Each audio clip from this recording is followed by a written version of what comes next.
Empezamos entonces. Okay, we're going to start. Good morning, ladies and gentlemen. Welcome to this dialogue action called the role of multi-stakeholder alliances in international cooperation and sustainable recovery, an analysis of proven cases organized by the Peruvian International Cooperation Agency, APCI, with support of the Global Alliance for Effective Cooperation, Development, and the United Nations Development Program, UNDP.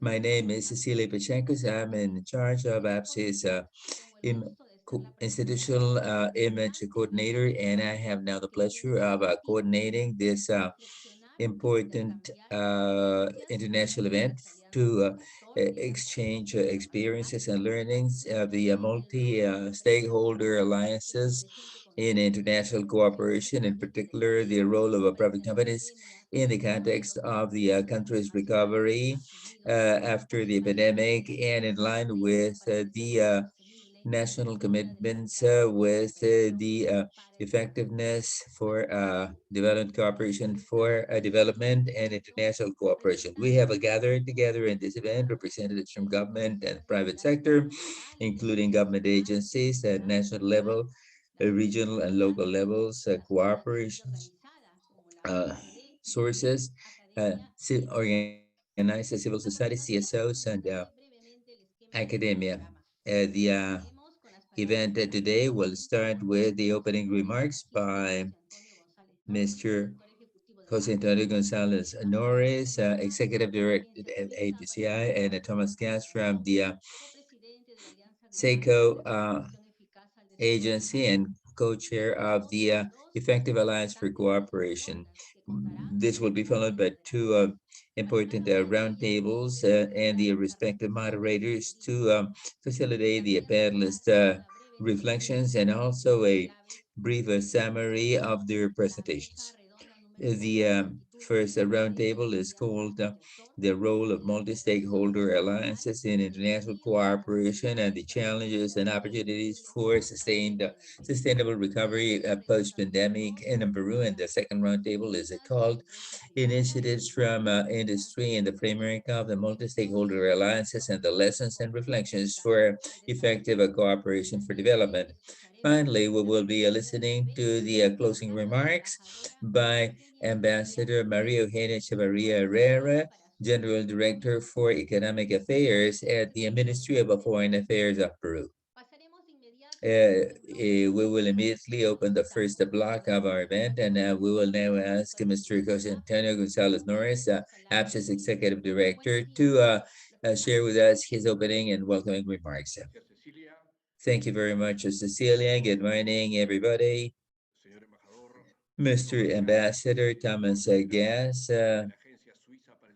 Director General of the Swiss Agency for Economic Cooperation and co-chair of the Alliance for Effective Cooperation for Development, dear Ambassador Maria Eugenia Echevarria, Director General for Economic Affairs at the Ministry of Foreign Affairs of Peru, Ms. Bettina Wall, President and Representative of the United Nations Development Program in Peru, dear friend, Mr. Jose Luis Pimentel, Director of ACID, dear Leonardo Mesa, Director of CICHIP's regional section, representatives and friends from government, civil society organizations, private company, and academia.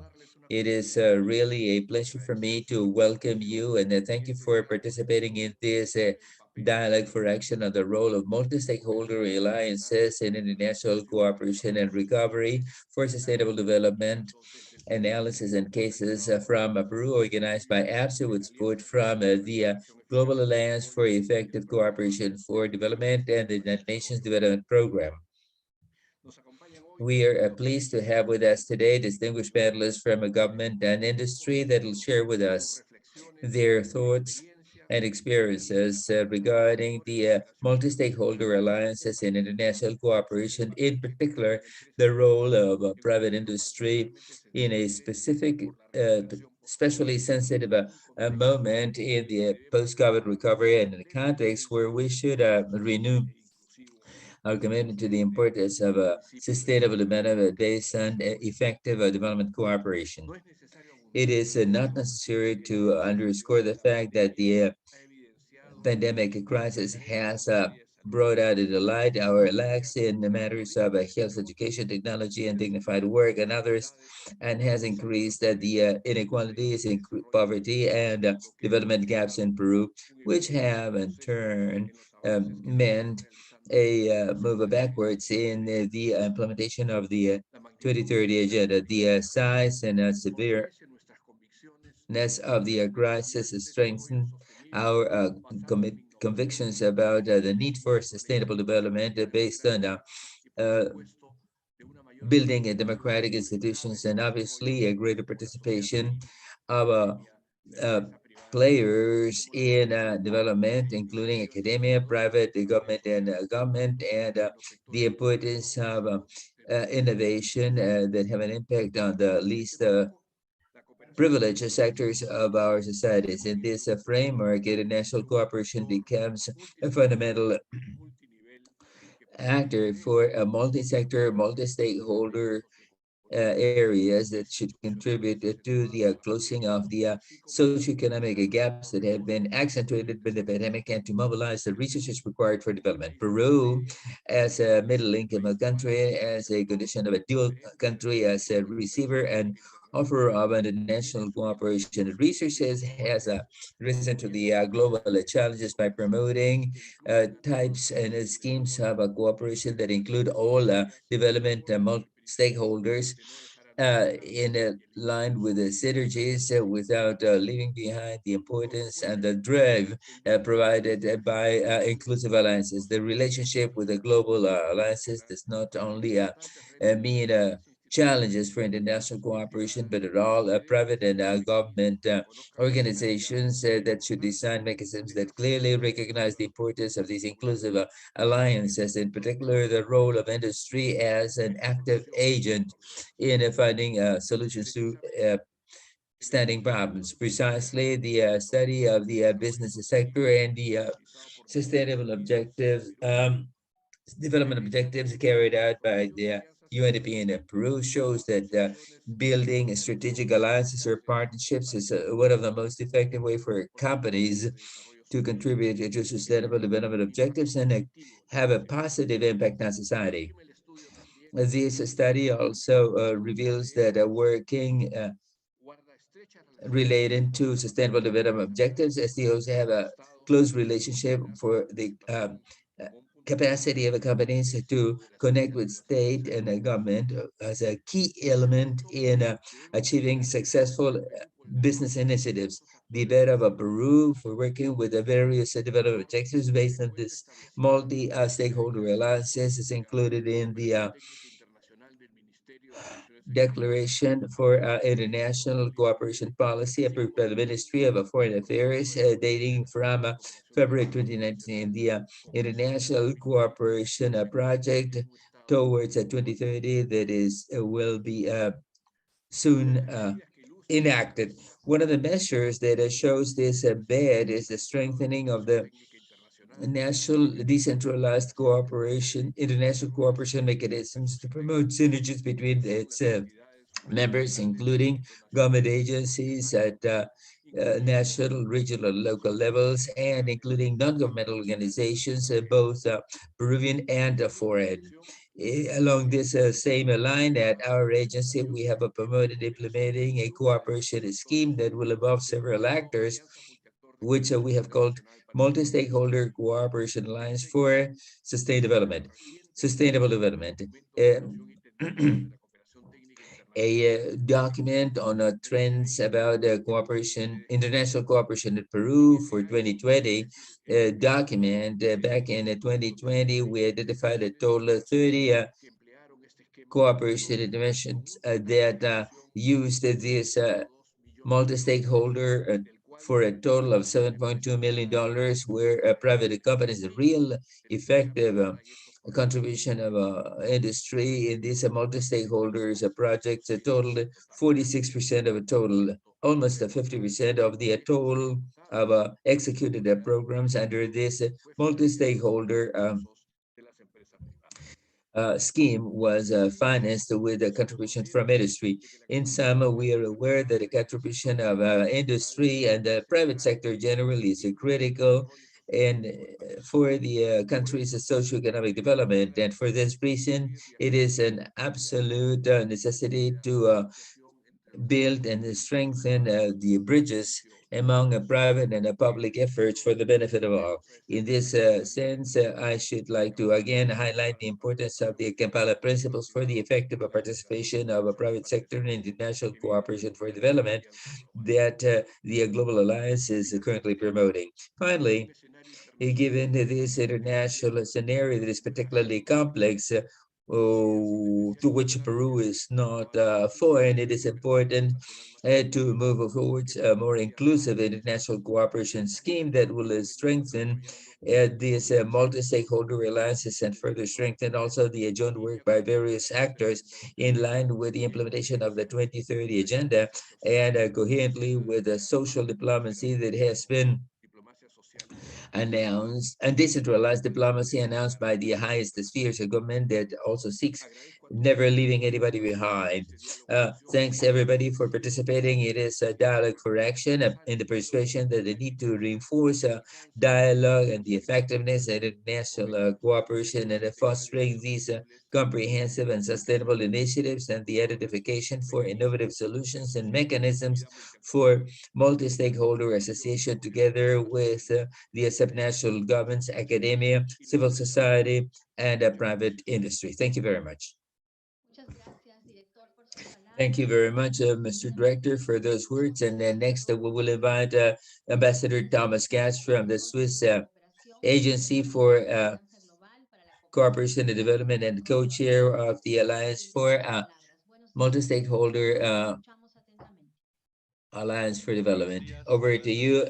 Good morning and thanks very much, Madam Presenter, esteemed Executive Director, Mr. Gonzalez Norris, His Excellencies, and Her Excellencies, dear and esteemed colleagues. It is really an honor to be able to share with you a few minutes together with you in particular in the context of the Dialogue for Action as I will be engaging you today. I'm persuaded that this kind of dialogue is a key element and a significant contribution to the overall work scheme of the Global Alliance, both in respect of the implementation of the effectiveness and efficacy of principles, as well as its relationship with other South countries and others. I totally share what has been mentioned in the concept note on which this dialogue is based and what you have said, Mr. Gonzalez Norris, in regards of the present challenges that push us to have to foster proactive dialogue among the main development actors.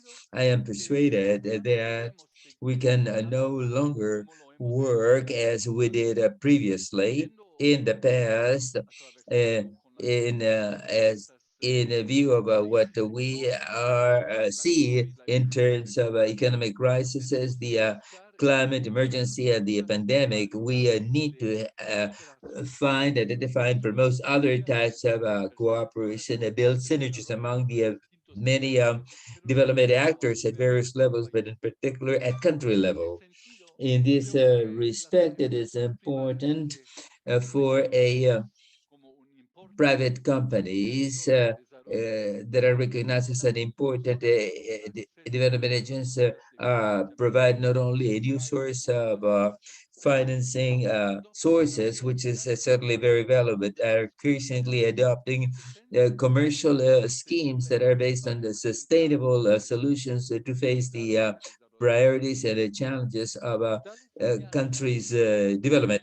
Such alliances have a key power to accomplish results. The governments, parliamentarians, civil society, and private sector, among others, play all different levels, but they are all players of crucial roles in building resilient communities and to pay attention to the most needed segments of the population at a very concrete and practical a level. I would like to confirm what the executive director has already said. Within the Worldwide Alliance, a working group which some of you may have participated in, have prepared the Kampala principles. These principles seem to guide the private sector to take advantage of its innovative potential to the greatest extent, while creating social and economic value for the communities where they operate.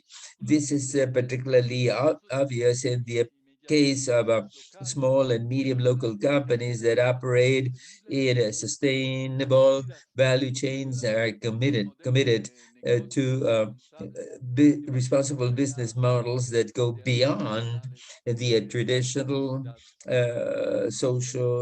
corporate social responsibility schemes.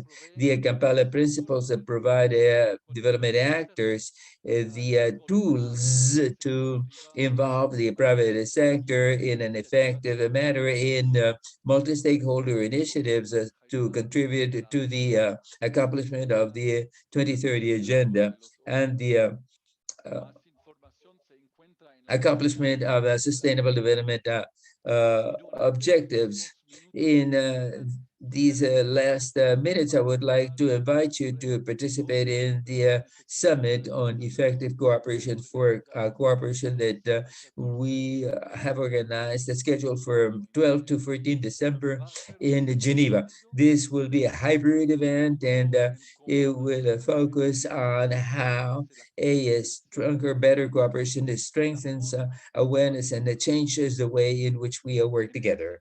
In this sense, I would also like to invite you to share during the summit your experiences like this one today in regards of this dialogue for action. As you will see, the program that we are preparing includes spaces for such contribution.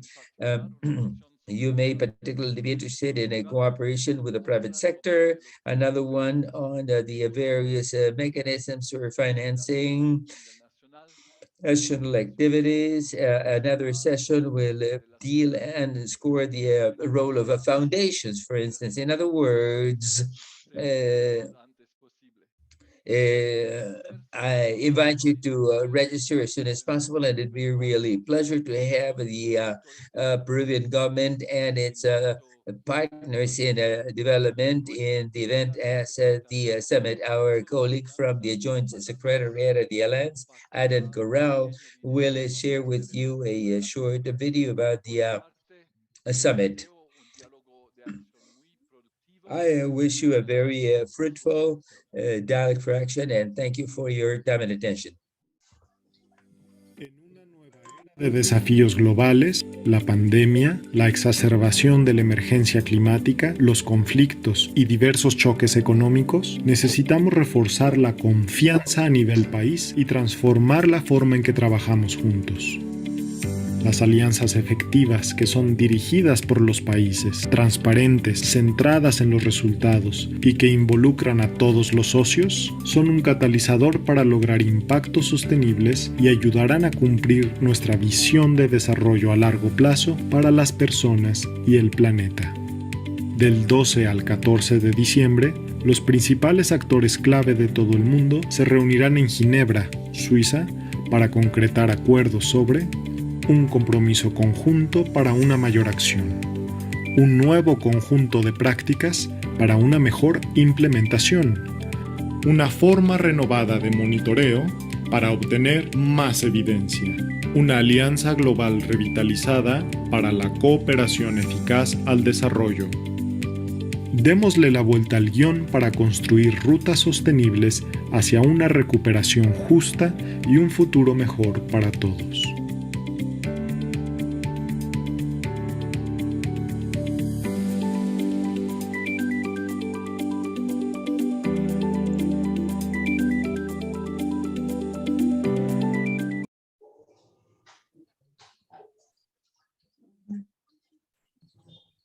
Muchas gracias, señor embajador, por sus palabras y también Thank por you very much, Mr. Ambassador, for those words and for sharing with us this interesting video about the activity that will be taking place next December in Geneva. Now we will start the block concerning the roundtables. This segment will be moderated by Mr. Leonardo Mesa, Manager for Cooperation and Initiatives of the Ibero-American Secretariat, SIP, and Javier Hasip from the Professor at the National San Marcos University Economic Sciences Department. Over to you. ¿Qué tal? ¿Cómo están? Muy Good buenos morning, everybody, and thanks very much, Cecilia, for this introduction. As has already been said, today I will be charged with this first round table that will address multi-stakeholder alliances in international cooperation opportunities and challenges for the sustainable recovery for post-pandemic in Peru. I will now introduce the members of the panel. We will have with us Bettina Wald, representative of the UNDP program in Peru. She has 20 years experience in international cooperation, and her work focuses on sustainable cooperation, effective cooperation for peace and development. She holds a development studies degree from London School of Economics and Master's in International Economics from the Free University of Berlin. Also with us is Jose Luis Pimentel, who is the General Coordination Peru for the Spanish Agency for International Cooperation, ACID.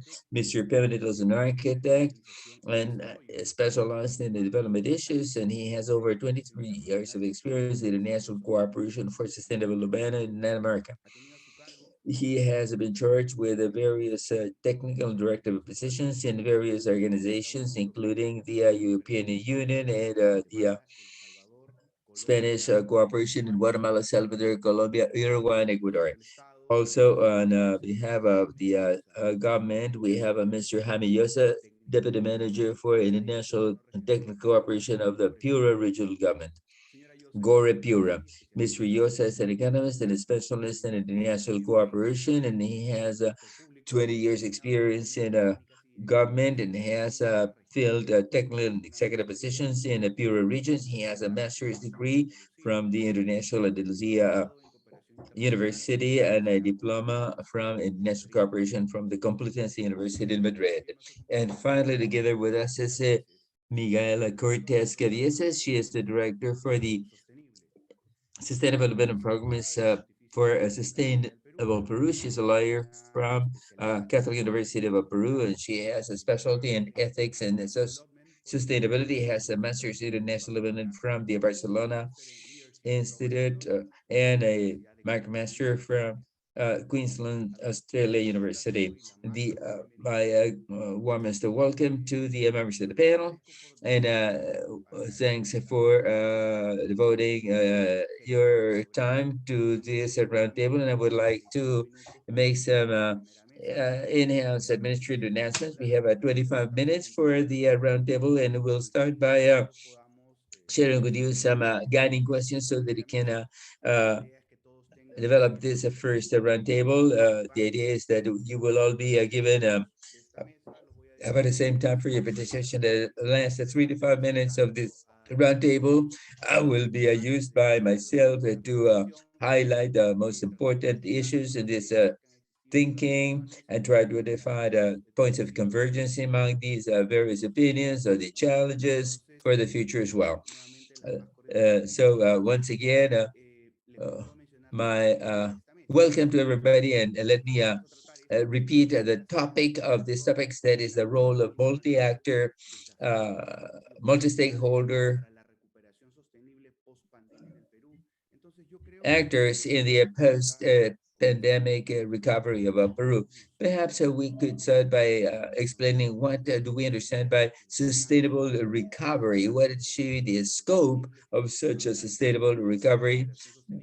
Talking about sustainable recovery is not the same as we were talking about that at the end of 2020 in a totally different scenario, and perhaps what we'll be needing to discuss in 2 years' time when the impacts and effects of the pandemic will have a change in the fields of economics, policy, etc. So what do we feel should be the scope and the reach of this sustainable recovery in the Peruvian context?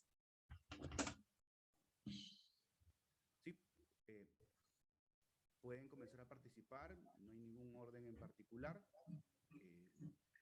Quien tenga de repente en algún momento alguna idea la puede compartir con nosotros en este momento. Por favor, adelante.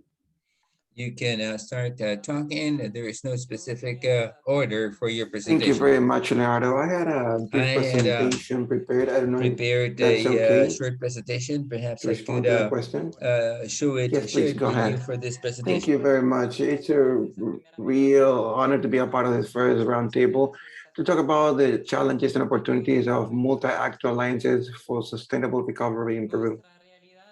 Como ya le hemos escuchado, ha cambiado profundamente en los últimos 15 años. Hoy la As pandemia we've heard before, has changed deeply in the last 15 years with the COVID-19 pandemic and the effects of the war in Ukraine, resetting up these processes of development across the world, opening new challenges that we want to face as a society.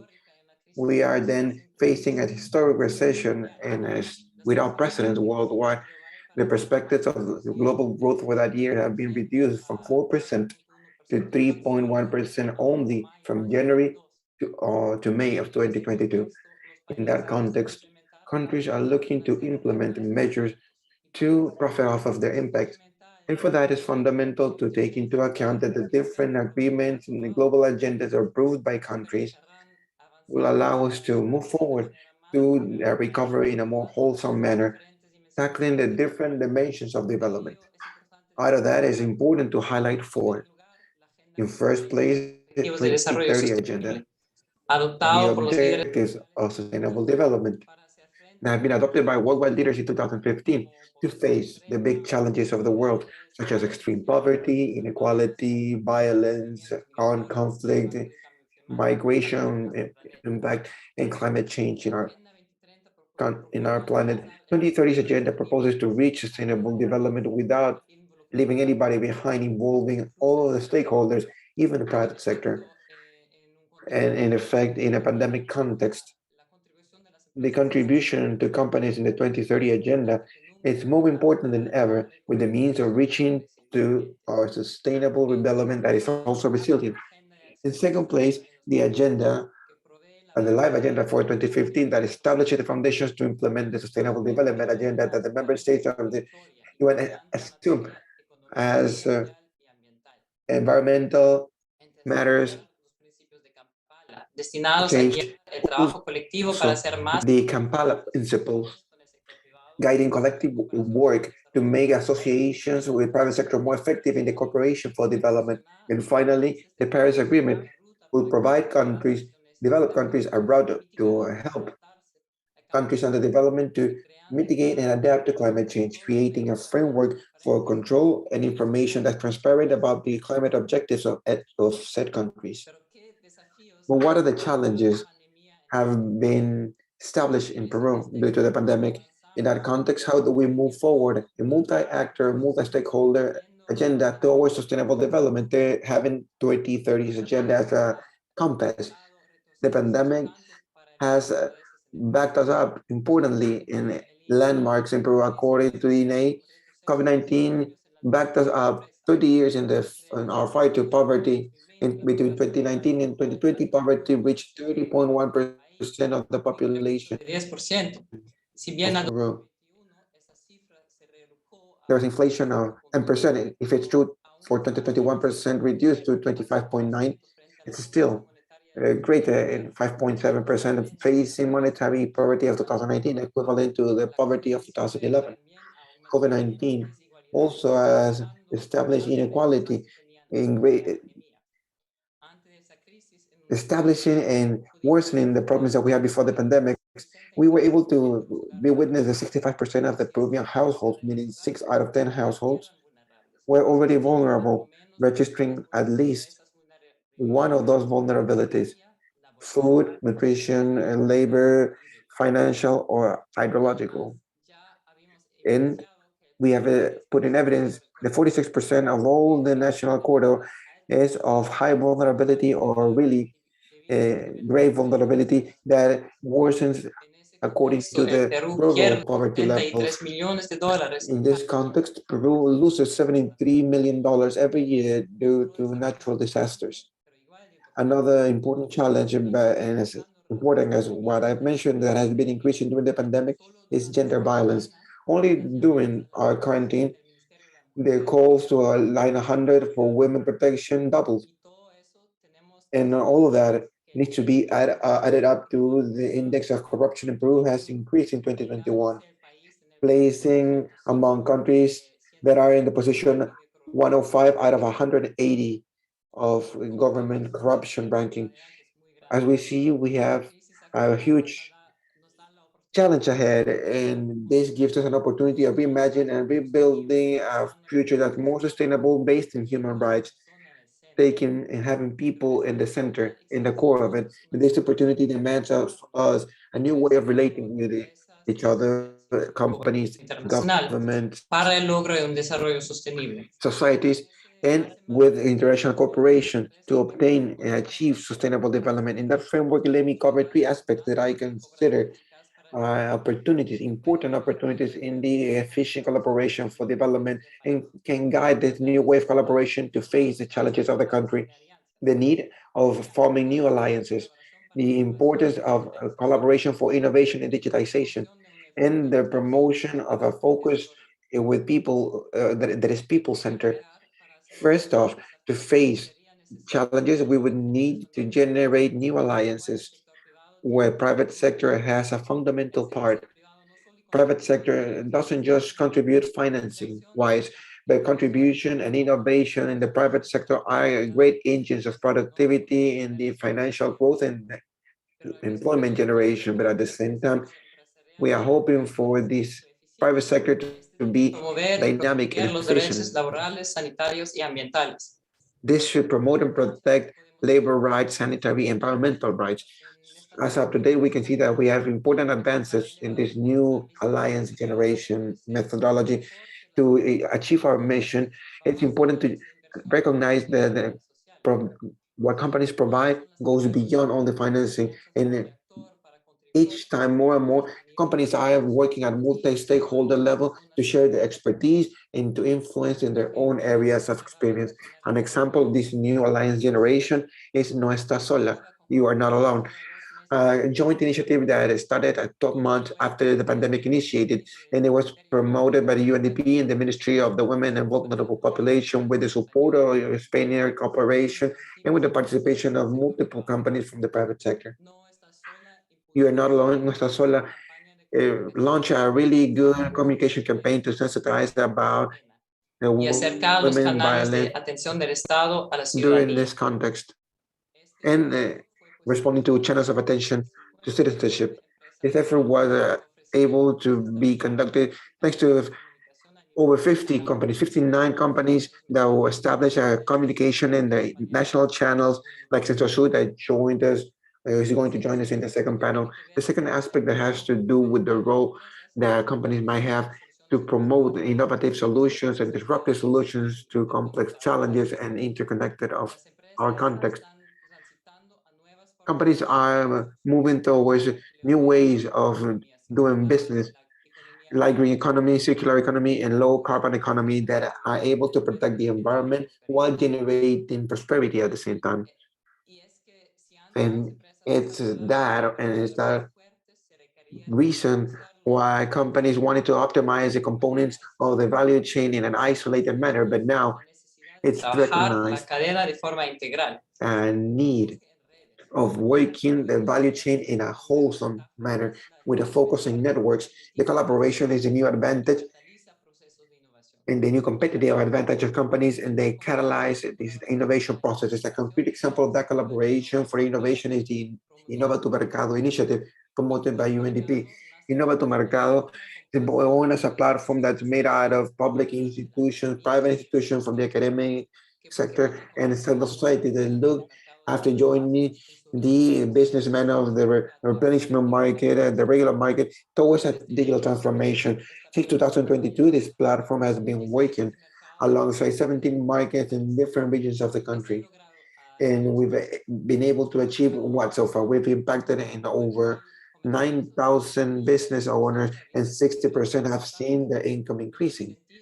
In that sense, we see, and we created a new Innova por la transformación digital. promotion of transformation recovery of markets, Innova tu Mercado, towards the digital transformation, achieving 90% of business owners to strengthen their digital abilities and skills.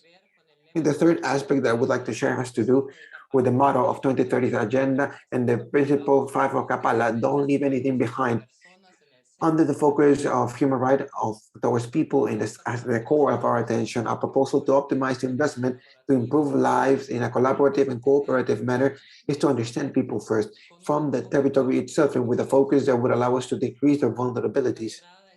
An outlook and strategic outlook to this territory will contribute to differentiate better responsibilities, public and private at the same time, and more efficient government investment and improvement in governance on the territory, which facilitate the task of the private company. An example that I would like to highlight in this point is the development model of the territory that was implemented in the Amazon of Peru, with the objective of reducing vulnerabilities towards climate change of indigenous communities through the increase of income, increase of food security, promotion of preservation and biodiversity, and strengthening of territory governance. All of that thanks to the participation of multiple actors and stakeholders, because the model contemplates the action of multiple and private and public entities towards the development and sustainable development of communities and surroundings. Now, we know our current context presents challenges for multi-stakeholder alliances for development, and I would like to highlight briefly 2 points. First off, the generation of data and information for decision-making based on evidence. The second point, and maybe one of the biggest points of it, is the importance of financing for development. Regarding the first challenge, the multi-stakeholder action and work needs to have as a pillar the foundation, the fundamentals as evidence generation that will help us to generate and share the advances that we've been obtaining from everywhere. Adding up to this evidence, we will contribute to a decision making that's more efficient and alienated from different interests in both parties. If it's true, the generation of data for decision making is effective as such, it's really important. And this is still represents a challenge, given that we still have a long way ahead of us to generate important and precise information and of quality that will allow us to establish alliances and joint actions with common goals. In that sense, an important step is taken with the G-Copper tracker that we started with Green and with different allies in the private sector, with the means of measuring the contribution of companies to ODSs. This is the corporate tracker. And regarding the second challenge, it's important to increase financing for development. If we want to reach the goals that we've established for the country in 2022. This has represented inequality and poverty, but we also want to close gaps of financing for development. Despite those challenges, the interest of the investors in Peru is strong. They're looking for tools that would allow them to identify needs, develop a specific investment, and assess their impact.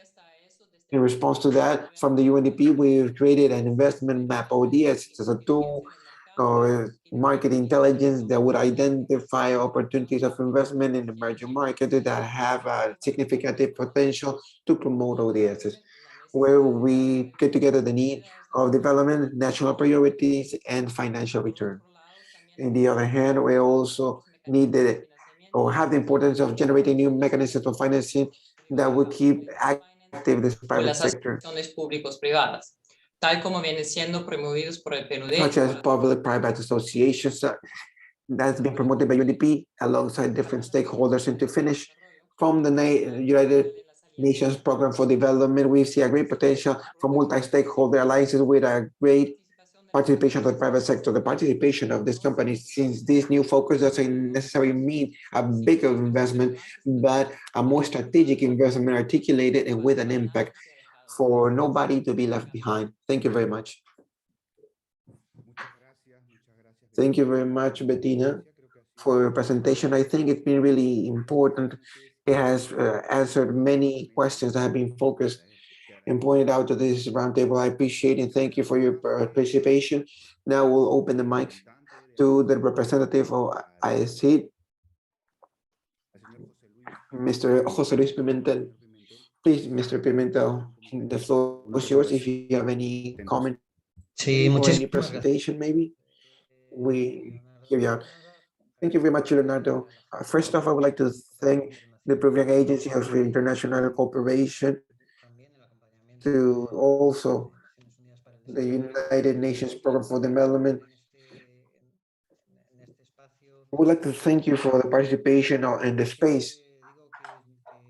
I always say that it's a real pleasure and luxury to have a country with us that's given so much push to this topic. There are not many countries in the region that have taken as seriously the participation of the private sector and multi-stakeholder alliances in the development of the country. And I believe it's one of the points that will be developed the most in the future. That's what Peru needs to say in the international context, to say that's good. And so congratulations for that proposal. On our side, on the Spanish cooperation side, this has always been a really important topic in our doctrine of cooperation, but particularly in countries such as Mexico, Panama, or even here in Peru. I wanted to focus my intervention especially in the participation of the private sector in development and what we call multi-stakeholder alliances or multi-actor alliances. Let me share a brief presentation.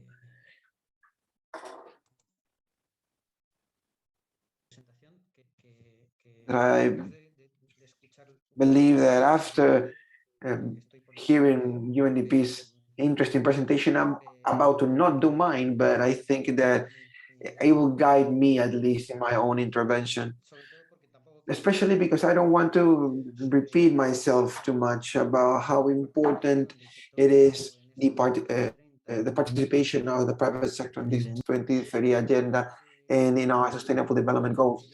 Let's be reminded that the previous development agenda were more thought through for the participation of government and civil society. However, the difference or qualitative difference that this 2030 agenda provides is necessarily to integrate the amount of stakeholders to participate off of this, and particularly the implication that this means for private sectors, which is summoned and called out, especially for two of them, DSA, that has to do with the promotion of growth, decent labor, and ODS9 that has to do with the matters of promotion of infrastructure and differentiation of in innovation, but it also covers different aspects such as promotion of gender equality, energy, changes in consumption patterns, CO2, climate change, etc.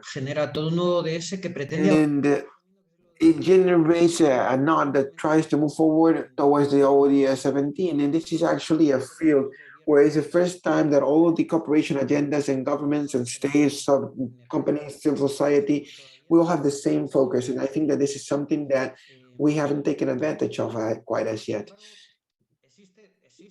However, we do have important confusion on how or what ways can we make the private sector present in this developmental sector. This feeds actually the resilience from a broad sector of civil society. I sometimes think that through this way, maybe we can denaturalize the objectives of the cooperation for development, or maybe we're privatizing a policy that should be public.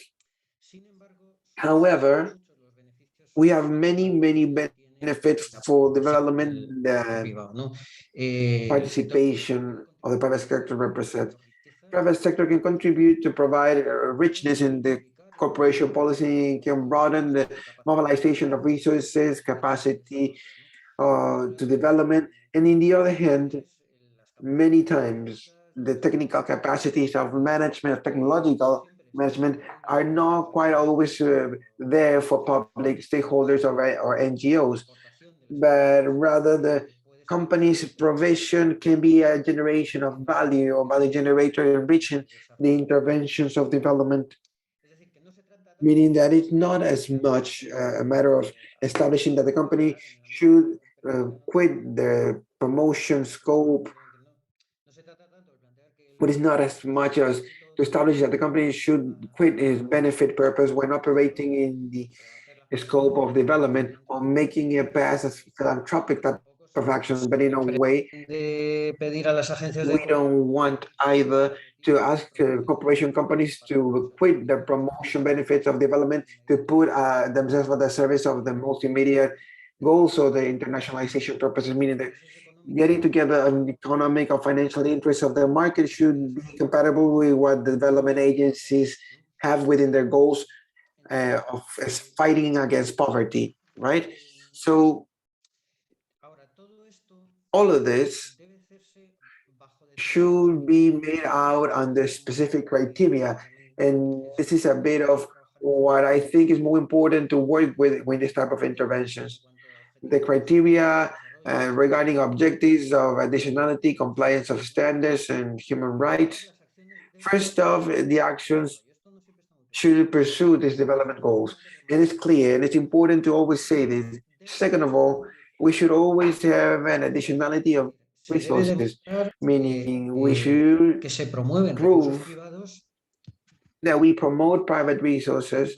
Without the aid of this, we wouldn't have been able to reach this goal. And in second place, that the activities and interventions should comply with basic standards related to developmental goals, environmental and social goals. And this has to be in promotion with the standards and the main guiding roles of these agencies on human rights and of life. And this is a framework or conceptual framework that the Spanish cooperation when intervening in multi-stakeholder alliances with public and private sector guide ourselves with. It's important to say that the participation of the private sector in development are not just attached to public and private alliances, but we have a whole scope of action of companies in development, and it is starting by the fact that they provide enough amount of employment that's generated in the country, but we need to find a broader way of doing so. In a way, we have developed many lines that we've developed and introduced before, and how each of those has had an impact in the response to the challenges represented by the pandemic. In first place, the support to the promotion of the local human mesh. And we've done that many years with the support of public policies and strengthening of institutions, so fundamentally public technical assistance of these programs. Ministry of Production, Technological Institute of Production, they have been great counterparts that we've been developing a lot of projects directed necessarily to empower the financial mesh in the region. And in the other hand, we have opened a really important line of support to microfinancial mesh, which is fundamentally loans, concessional regime of microfinancial first layer companies that provide financial resources to those startups or micro companies that can't have access to a formal market of financing. This has been key during the pandemic. The Confided Alliance has allowed us to reach over 100,000 women that were heads of their family with access to their financing that they wouldn't have been able to achieve it in any other way that serves to cover that period of recession or financial recession that we've had during confinement and quarantine.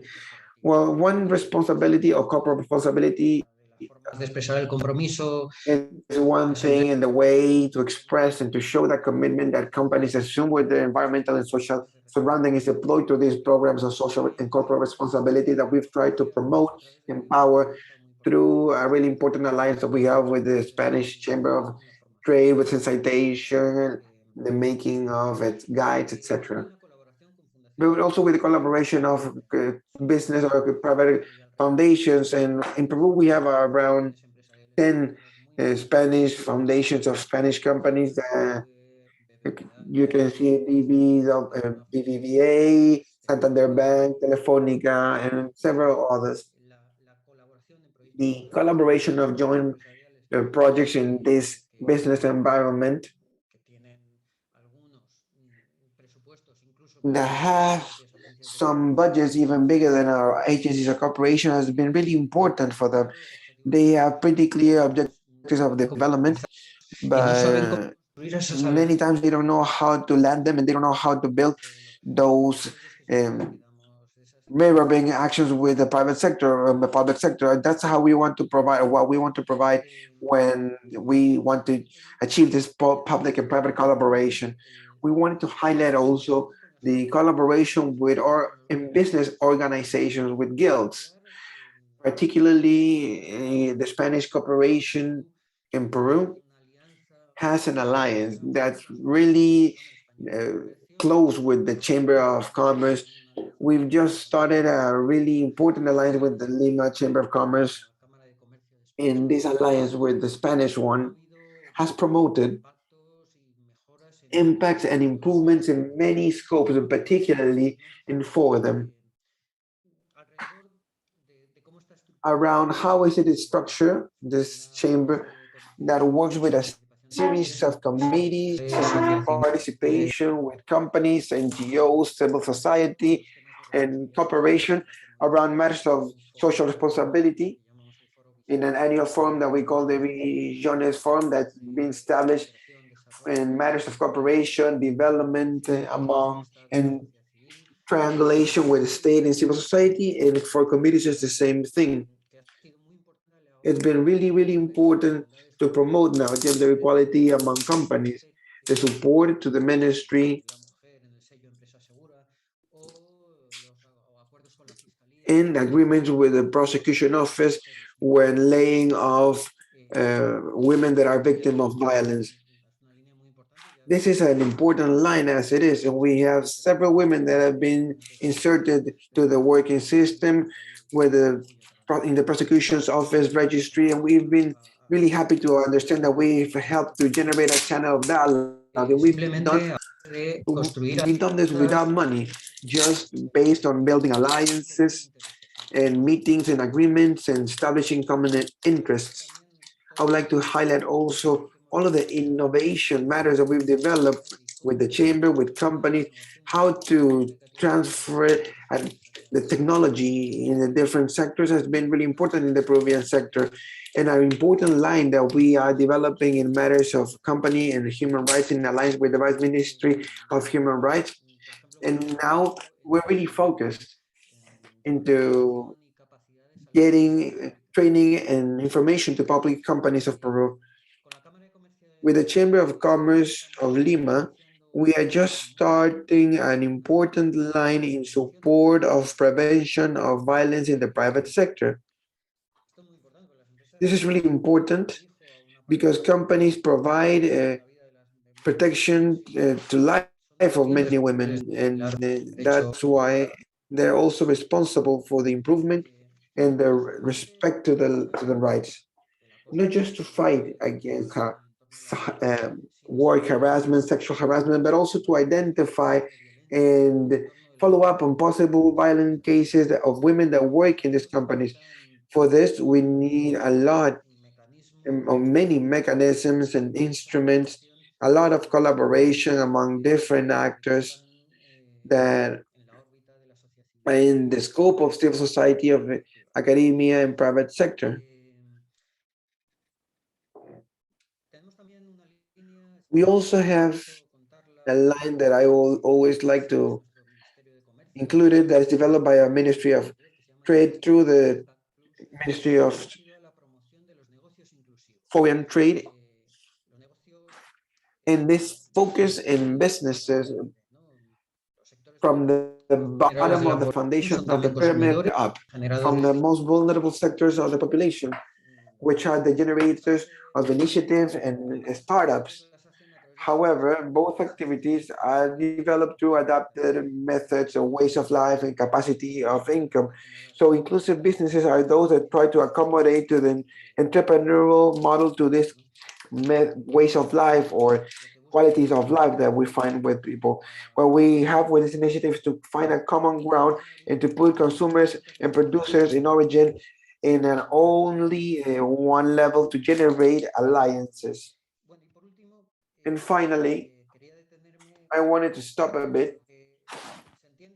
And what we understand as multi-actor or multi-stakeholder alliances, what we call public-private alliances for development, that briefly are those where we have a participation of the Peruvian press, public administration, local, from the entrepreneurial sector and civil society.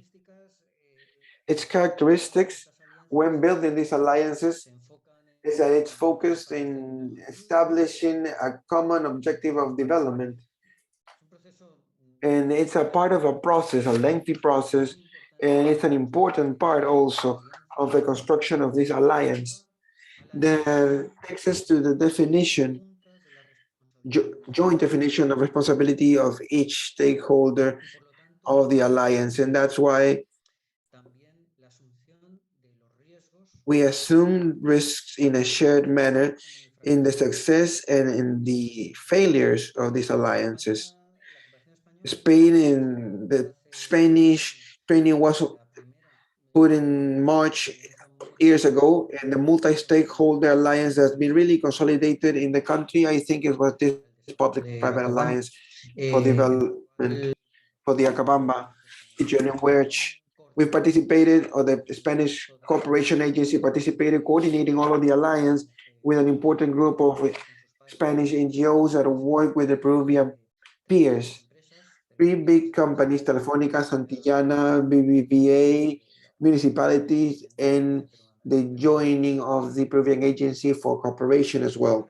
Here, I would like to maybe highlight a bit of how companies, Spanish companies, provided us with this whole development program that was established in Jacobamba region, where we approved or contributed a bit from their own niche of business, from their own core business. We have Telefonica providing with internet and knowledge in the TICs topics, Santillana, for example, also in education, BBVA with the access to microfinancing, etc.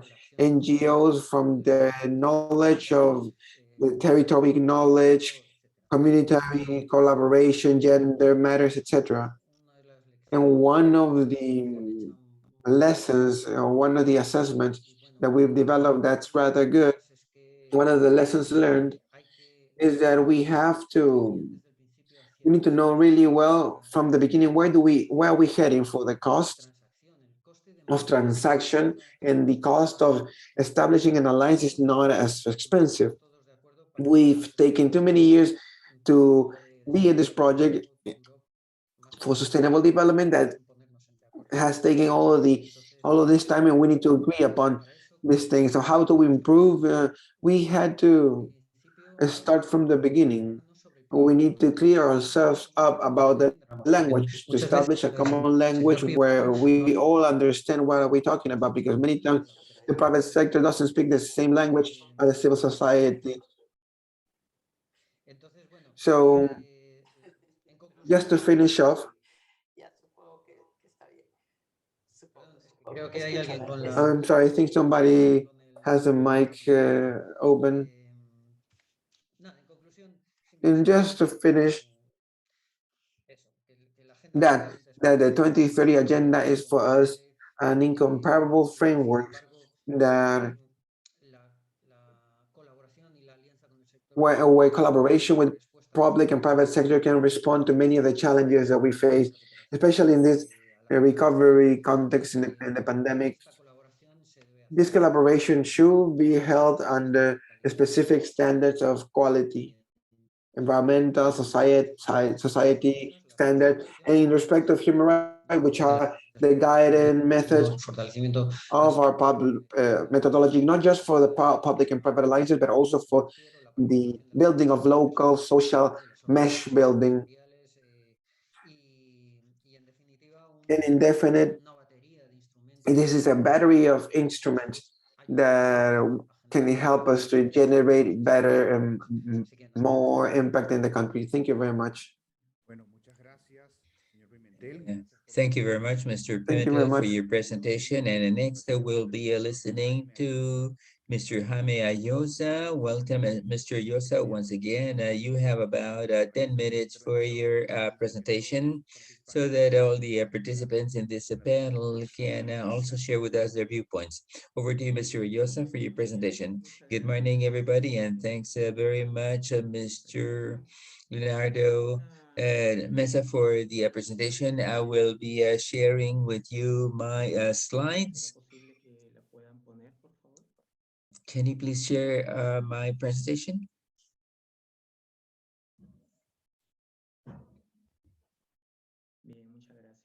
Yes, thank you very much.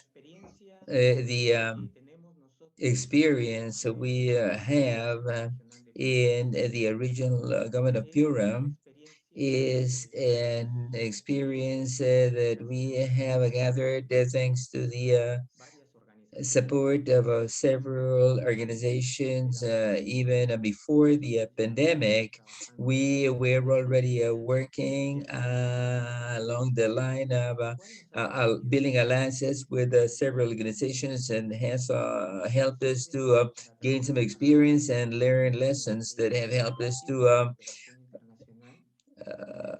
prepare a roadmap for international cooperation in our region. What we have found, or the experience that we have had in the regional government, an approach by Peru in recent years, say the last 10 years, is that we approached subnational governments from foreign countries, and through this approach to these subnational governments, foreign governments, we entered into contact with decentralized cooperation organizations, and many of these decentralized cooperation organizations from foreign countries manage their own resources, not basically through calls for cooperation, but rather based on funds that they have set up for development projects in their own regions. So we talk to these organizations to jointly identify activities or projects that we could engage in together in a partnership with our own local organizations. We identified projects for the Peru region, and we also sought other local organizations that would like to join. We in particular worked at the level of district municipalities because we were interested in the participation of the local authorities that were more knowledgeable of their own territories. So we identified 3 organizations for projects: the international cooperation, the local municipality, and the regional government. And these projects also, of course, involved more participants. And that's why we have some projects that were subscribed by 4 or 5 cooperation organizations. We have worked with organizations, not only NGOs, but also private organizations that are not international cooperation organizations, but that have a social corporate responsibility approaches in place, both at the national and international levels. What are the inconveniences that we identified to start these cooperation projects through these multi-stakeholder alliances? These cooperation projects, as we are all aware, are projects that will not, that are not investment, public investment projects. They contribute to closing gaps, but these are mostly small projects like 1 to 5 million souls international cooperation projects. And so we had to be clear that if these were not public investment projects, the matching funds for these projects should come from other sources, not public investment, either our current resources or directly collected revenues. This set a budget cap so that we could only commit to undertaking 8 to 10 projects, because these are short-term and small funding corporations. However, we were able to launch some of these projects as a public investment project. So what solutions did we find to these constraints? The clauses of the specific agreements that we signed with organizations, we included the need to prepare the project profile and technical files. And so for public investment projects to get the financing, the source of financing for these projects.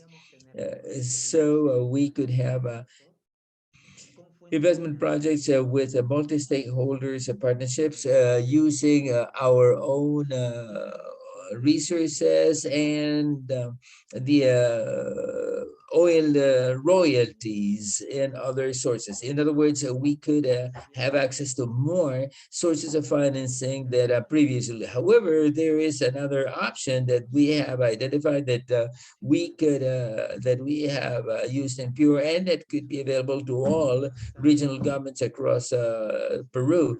And this is a proposal that we have submitted to the Ministry of Foreign Affairs through the Deconcentrated Foreign Affairs Office.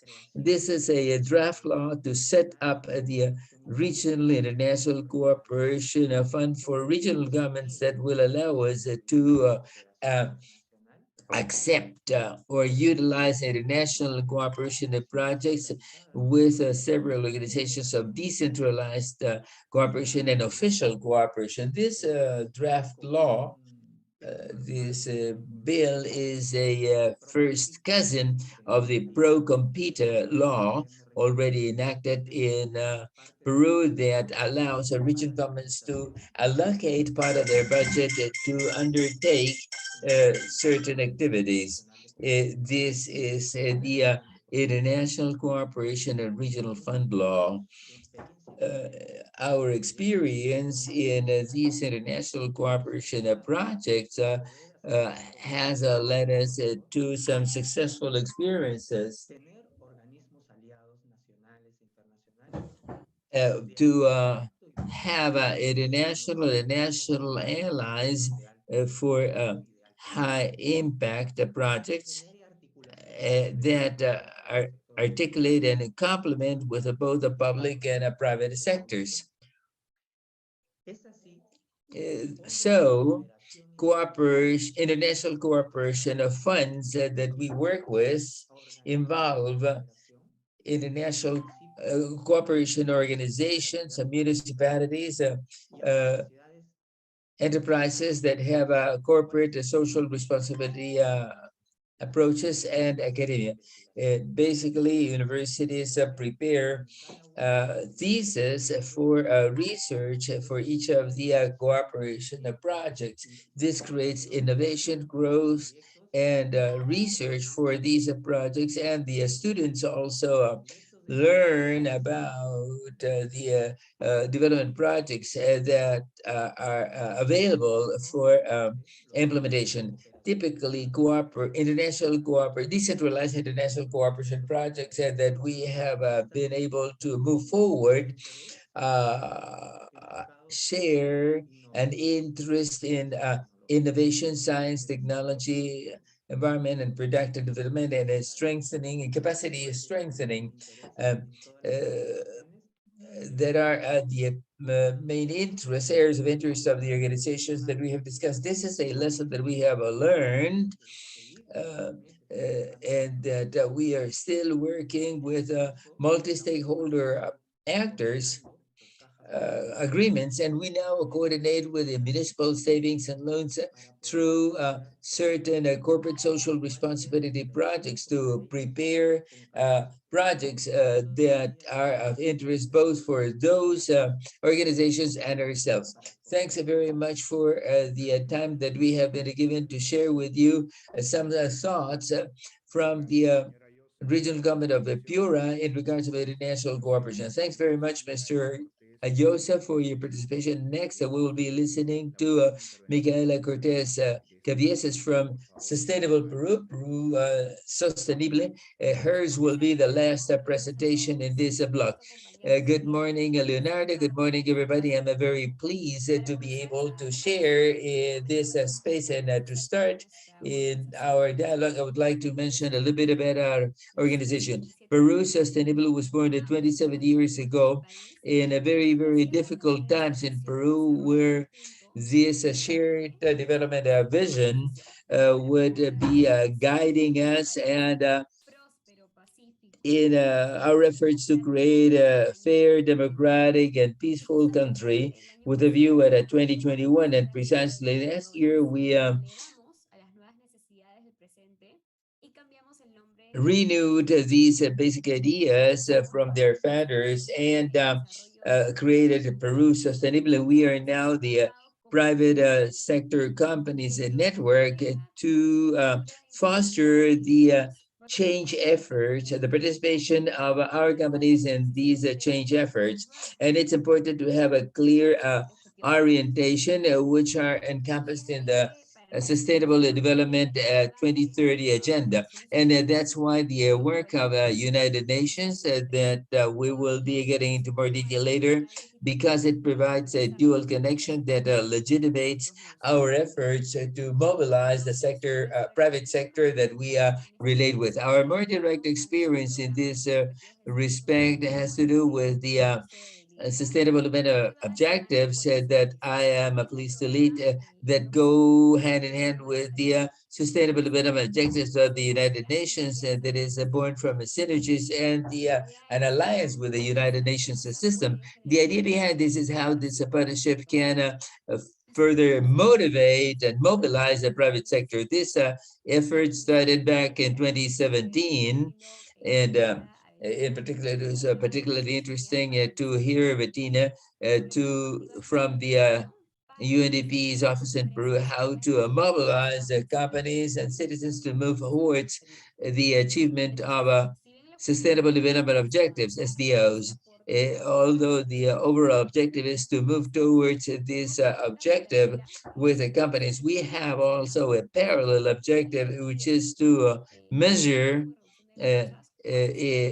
what is the direct contribution of the private sector to close gaps and to accomplish the SDOs. This is something that we are still working on, that we expect to include in the ODS program. The OES includes three main initiatives.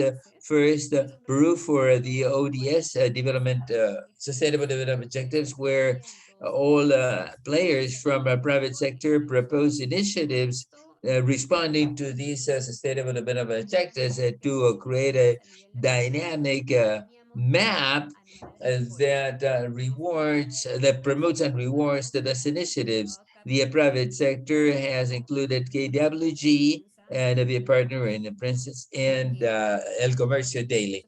Likewise, I will be sharing with you the map, which is very useful and marvelous a tool that helps us to create synergies. When you see the map, you will understand how and why. In the second place is El Comercio's Inversight. Our relationship with El Comercio has allowed us to create a microsite that allows us to connect with a friendly language issues concerned with the sustainability topics, to make it familiar with SDOs, but also the solutions that are being engaged with by our partners and allies. I will also share the site with you. The scope, the idea behind this is really amazing and worth highlighting. And finally, the third initiative, and which is perhaps the richest, the space are the action roundtables for sustainable development objectives. This is sort of the heart of how we operate and how we manage synergies and build international organizations links, because we look for every possible way to create these actions towards sustainable objectives in these desks for exchange and sharing between international organizations, cooperation, academia, United Nations agencies, civil society organizations, and others, aimed at identifying barriers and proposing solutions, implementing concrete initiatives that respond to the challenges Peru faces. And based on the 17 SDOs. To date, we have activated already 17 action desks, each for the SDOs. And along the way, we have realized that each of the desks has its own nature and characteristics as they respond to specific issues. And we have prepared roadmaps for each one of them, and that way we contribute to accomplishing generally these objectives, but also to propose specific roadmaps. The learnings include understanding each issue from a specific perspective, to identify and understand there are diverse actors that are looking for different objectives, but which are all equally important. And in this way, we have been able to improve the methodologies of these desks, which are like small committees that foster, that drive them. And each rent table includes an agency from the United Nations, a ministry, a civil society organization that has relevance for this matter, and companies that are directly involved, and academia involved in these issues, so that this will not be all rhetoric. But for instance, for the gender equality sustainable development objective includes Iberica, Interbank, and Scotiabank, the Ministry of Vulnerable Populations, the United Nations Agency for Population Activities and Women, and the Catholic University, the Social Department, the Social Sciences Department, and Equalis, and other civil society organizations. Likewise, we have the climate action sustainable development objective group with a Swiss cooperation. We work together in this field, and that includes representatives from WWF, the Ministry of the Environment, and other private sector players. So we have set up these various task groups, and this has been an wonderful experience, amazing experience to have international cooperation of players and the various UN agencies, UNDP, UNESCO, Population Fund, the High Commissioners for Human Rights, UN Office, the United Nations Coordination Office in Peru, and likewise for each of the SDOs. A challenge that we think is equally important as part of these initiatives is that we still to move out of Lima to decentralize our impacts that are accomplished by each of the task groups. And Also, another important thing is how to measure the progress in closing gaps by the contribution through the contribution of a private sector, and to set our feet on the ground. How are we working in alliance and synergy with the United Nations and international cooperation? What are the initiatives that we have put forward more recently? Our methodology that we are still working on. One of the spaces where we have had particular success, these matchmaking rounds, and particularly for the SDO 17. We have had several meetings with these several United Nations agencies and a group of companies for education that we have been using in this particular task force. Matchmaking in this case is connecting with companies, private companies with select United Nations agencies, where the latter have this sort of an elevator pitch to promote the interest of specific companies in these areas that require assistance. The two sessions that we have carried out so far in January and February, we had UNESCO talk about the impact of culture, UNICEF about their comprehensive education initiative, Habitat on Inclusive Cities, ACNR on human rights, and the inclusion of women in supply chains, and UNDP on their solutions for environmental inclusion, productivity, and sustainability.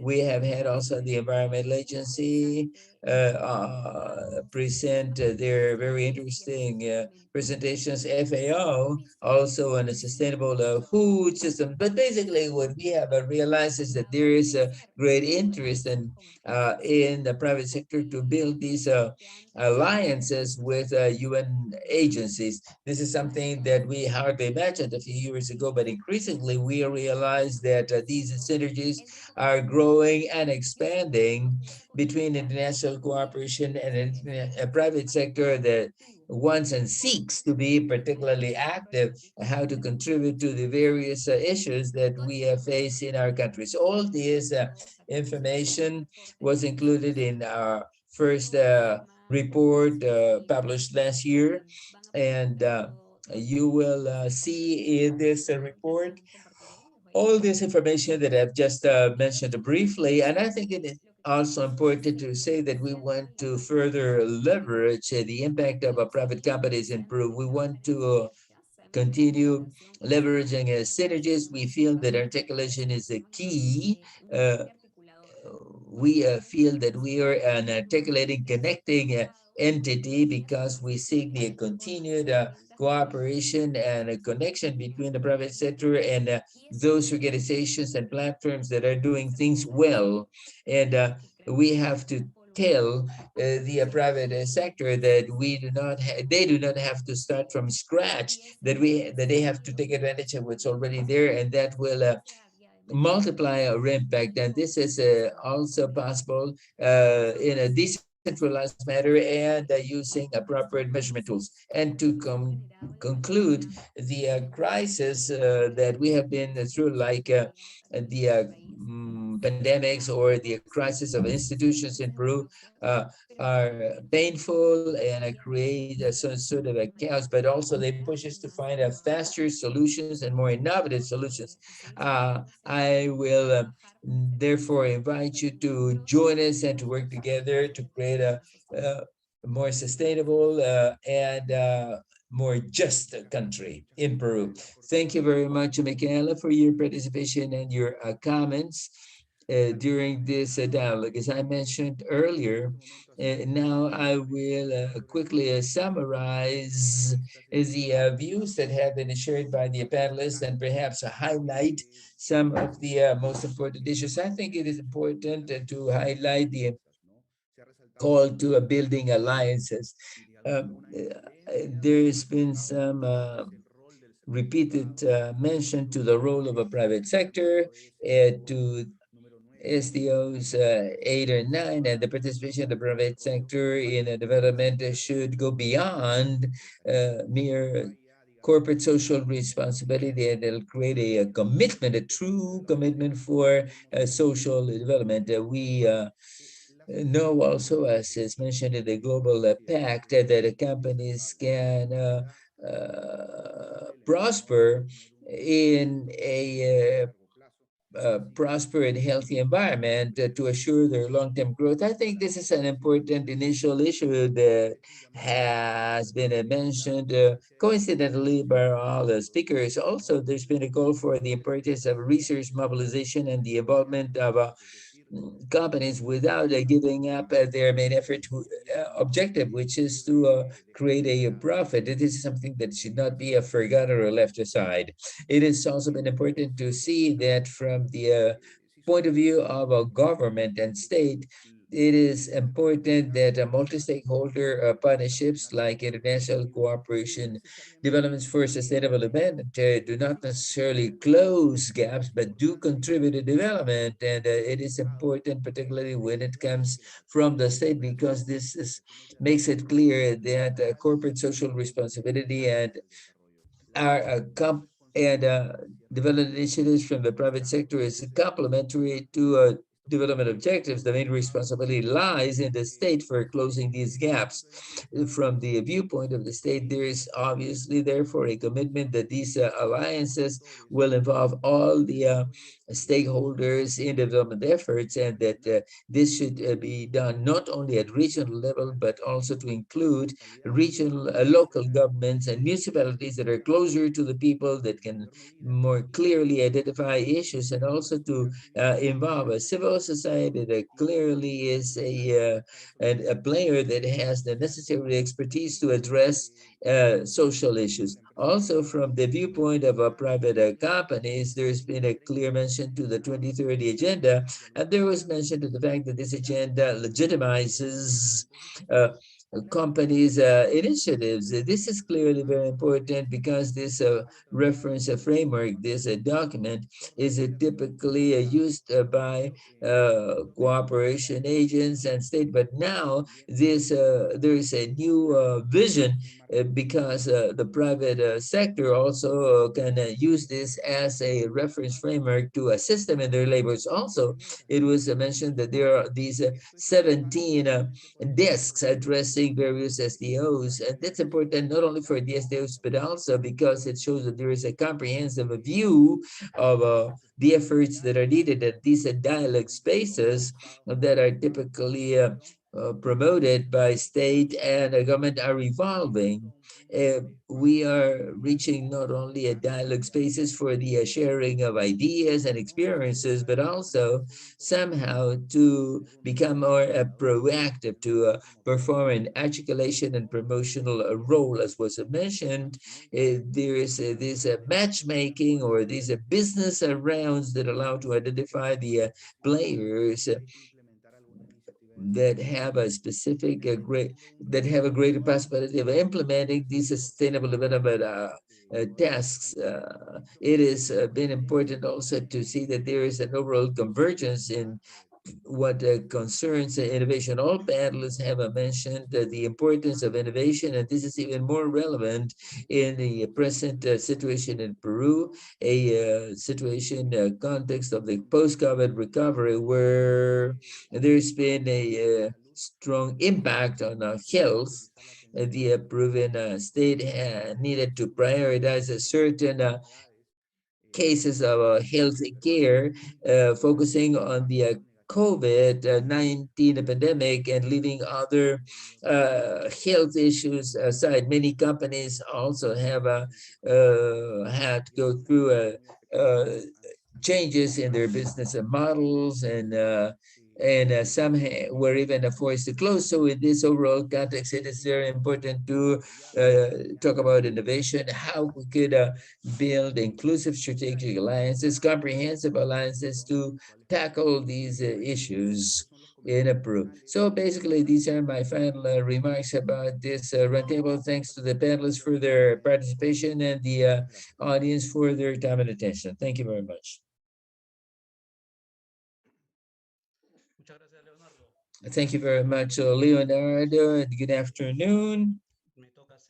Good morning, everybody. I will now be moderating the second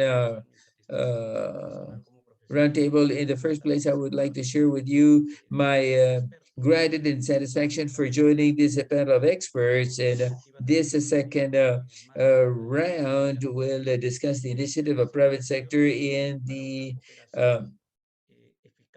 cooperation for effective development actions. I am honored to have with us the experts that will be joining us in this roundtable. The dynamics will be similar to before. Our panelists will be discussing individually for about 10 minutes. Please abide to the time that's been allocated to you. And then I will also try and systematize some conclusions to conclude this dialogue space of the second debate disc. The panelists have all very extensive backgrounds. I will very briefly present them. We have together with us Mr. Paulo Vela, the founder and director, executive director of MOV Investments, and he is he has a 20 years of professional experience in raising funds and investing in areas like solar energy, living, agriculture, and he's a member, and others. He's a member of the Global Alliance for Effective Cooperation for Development. He is a chemical engineer with a degree from Sao Paulo University and has a master's degree in technology and policies from the Massachusetts Institute of Technology. Our second panelist is Mr. Jorge Vieira Cernique. He is a head of the projects department of University of Peru and secretary of the CIAT NGO. He is an industrial engineer and holds a master's degree in project management from Peru University and a PhD on industrial engineer from the Oviedo University in Spain. Also with us is Angel Rodriguez del Castillo. He is head for sustainability of Cencosud, the South American shopping malls company. He has 8 years experience in communications and sustainability. He has managed and led projects at government organizations like the Ministry of Education, the Ministry of Production, but also has a professional track record in companies like Alicorp and presently Cencosud.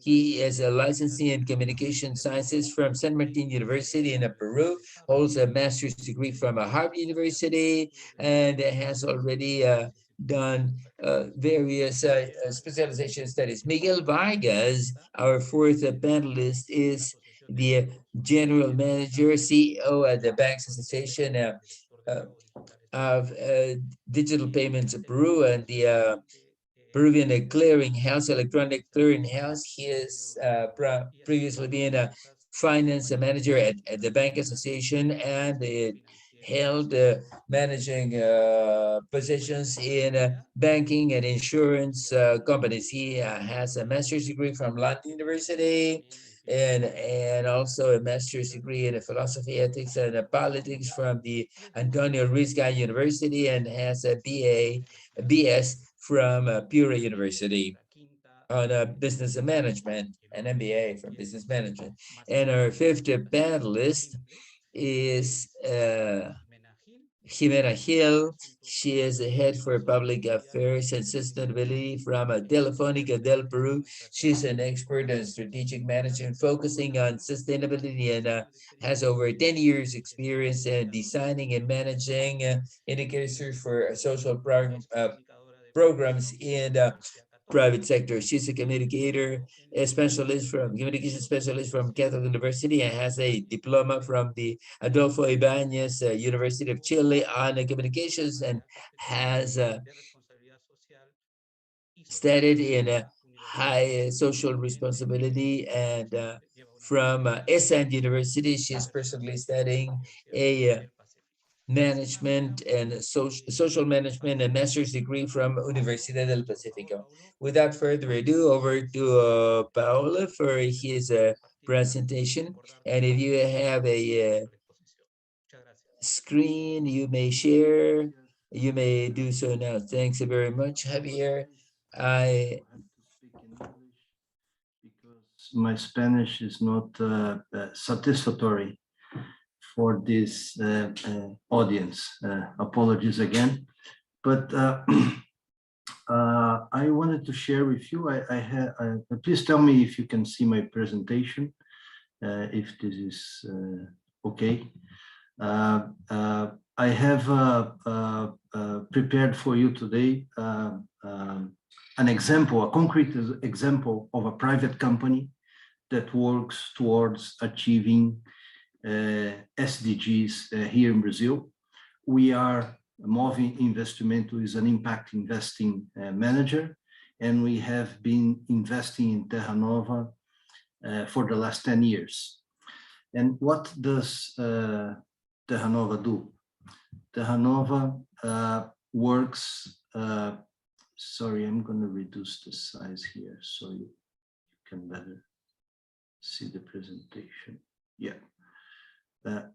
So Terra Nova works in the space of land titling and urbanization and regularization of illegally occupied urban land in Brazil. It's our favelas, what we call here slums, we call here in Portuguese favelas. So the problem in Brazil is that we have 27% of the population. This is about 55 million people in Brazil that live in irregular settlements. And with the rapid urbanization of the country, Brazil is a very urban country. It's close to 90% of the population, they live in cities. People have occupied areas that they don't own. These areas are formerly or currently owned by the government or by other private individuals. And the problem arises that when they occupy private land, landowners claim the property in a judicial process. Government and the judicial system is normally slow or unwilling to intervene and displace and evict these communities. And the result is that these residents, they face social exclusion since the area in which they live, the land that they live, is irregularly occupied. They have poor access to public service, healthcare, sanitation, education, transport, water, electricity, schools, daycare centers, and they constantly live in the fear of anxiety of being evicted. It's the classical poverty trap. The occupants live in these areas for many, many years, and once they are evicted, they lose all the assets that they built over the space of the time of their life. So what Terra Nova does is that Terra Nova acts as a mediator. It dissolves the conflict. It provides for an agreement between the occupants and the landowners, in which the occupants pay the landowners over time for their plots. Normally, they pay the landowners in a period of 7 to 12 years, very affordable installments, and they have formal title of their land. When they have formal title to the land is legally recognized, and the government and other public companies can enter into the land and provide an infrastructure. So Terra Nova, as I mentioned, has been in our portfolio for 10 years. We have today 36 projects in 8 municipalities here in Brazil, and we work with close to 450,000 people. Over this period, the infrastructure that has been built in these communities are schools, daycare centers, healthcare centers, social assistance centers, leisure facilities, and the infrastructure of water sanitation, energy networks, sewage networks, and paved roads. So the situation in which we had residents in fear of eviction, living irregularly, now the families, they own their land, and it's a classical, very famous Peruvian economist, Hernando de Soto, that provided this conceptual framework that the assets for their families is very important for them to move above poverty. The landowner, who had lost his asset, can have some monetization of this asset over time, and the government has the benefit of having a problem that was almost unsolvable, solved, and they can then, governments can then, municipalities can then start to build infrastructures in this land. So, as I mentioned to you, Terra Nova organizes these payment flows.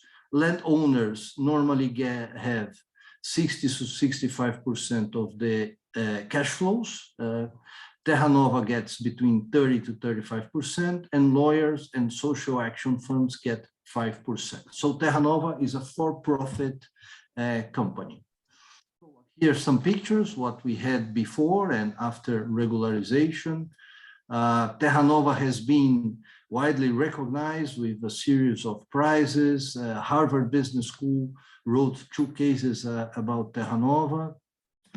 Here again, other pictures, what the situation of a normal illegally occupied land, very poor infrastructure, and after regularization you have a neighborhood with daycare center, infrastructure, bus routes, and so on and so forth. Here are other pictures. What we think and what we wanted to bring to you for discussion today is that this is a for-profit company, profitable, growing, and very adherent to the Kampala principles, which are: 1, inclusive country ownership. So Terra Nova works very, very closely, has very strong relationships and coordinations with municipalities, legislative and judicial bodies to develop projects and improve regulation. And with a series of documentaries, case studies, publications, Terra Nova also helps to foster other social business models and partnerships. 2, the principles of results and target impact. So first, as I mentioned, Terra Nova is a profitable company and a social enterprise with an inclusive business model. And it targets specifically ODS or SDG 1, poverty reduction, and SDG 11, sustainable cities and communities. In terms of inclusive partnership, it works very, very strongly with the communities, trying to understand the socioeconomic situation of its members, consults constantly to understand their needs, and engage with them, making sure all the members of the community are part of the process. It measures, going to principle 4, it measures its impact constantly, normally done by universities and research institutions. So there are a series of publications on Terra Nova's impact over time. And it is run like a business. I am myself a member of its board of directors, and we internally, we monthly audit its internal results, assess human capital needs, financial needs, and work towards the scale-up of the company. And from the companies that we have in our portfolio is the company that really touches the poorest of the poor here in Brazil. So we are very happy with its impact in reaching a considerable number of vulnerable families that didn't have an alternative before, because there are no solutions provided by the government or other philanthropic activities. So this was my contribution. This is what I wanted to share with you, an example of a company that is working to generate returns, add value to its shareholders, and solve specific SDGs, measuring and reporting it constantly over time. Thank you very much for the opportunity, and I will remain open to questions. Thank you.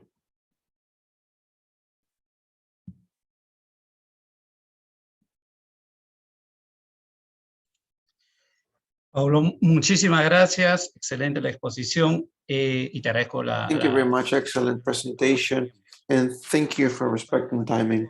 Next panelist, Si fueras tan amable, Jorge, Jorge Vieira, de compartir. please, if you could. Be so kind, Jorge. If you have the presentation. All right, thank you.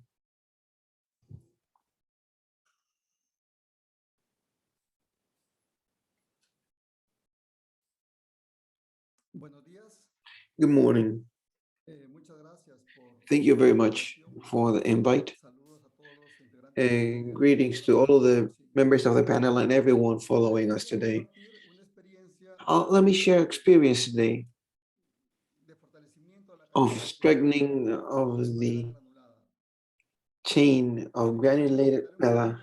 First, let me give you the context where we developed this agro-industrial chain in the highlands of Piura. We harvest the sugar cane with which we produce chancaca and the cane jaco. And we just started since last year working on a different derivative of sugarcane panel, which has been taken over as a low marginal product to a technologically improved product in its quality, processing, and presentation that is exported mainly to the European and American markets through Cooperation, Association, and Cousins. But however, the reports of market in the industry show that the production of organic panela certified in Piura does not satisfy the demand of the European market. Organic panela is produced in small agro-industrial plants, rural plants, in charge of producers, and that are organized in associations of small producers that at the same time they're associated to these cooperatives, and these modules are located in the provinces. The poorest provinces of Piura, Ayabanca, Moyobó, and we can see a slide, the context of this producing area, deficient access to basic services, education, lack of a transportation paths, highways, and there's a high production and consumption of sugar cane jaco, what generates a high index of violence. There's been a lot of trial and error. We've had optimum design, and if we had proper technology to ensure production of granulated panela in good amount and good quality that the market demands. Here's an example of an artisanal processing in 2010 and one comparative project in 2013, but with cooperation. This is a semi-industrial processing plant. And despite its importance for the region, and particularly for the highlights of Piura, the value chain of organic panela lacks of the focus technological wise, and the agro-industrial process, like for example, sugarcane and sugar itself goes through, producing a lack of sustainability, environmentally speaking, and deficiency in the quality of the product, lack of technical assistance and of knowledge and management, commercialization, management, and organization for producers. All of them that is reflected in the poverty conditions of the population where they establish these modules. Well, the opportunity to keep on strengthening this value chain of panela was introduced with the launch La Cooperación Suiza of a call out from the Swiss Corporation to and through the B mechanism strengthening competitive value chains. To this call out, many people from the university assisted from many different areas and from different institutions from the region that were interested in to participate. We've held many meetings with different institutions where we analyzed options to work on this call out, and we saw better possibilities in the panela product because it is a value chain that it's not prioritized in the national call outs, because it allows us to keep on strengthening the financial development of the location or the area of panela producers that are established in the fragile ecosystems of the highland of Piura, because it allows us to integrate what we've been doing from the university and many other institutions to strengthen this chain. Because we saw clearly that we were able to initiate a working alliance, a university company that would allow us to grow and innovate in this chain.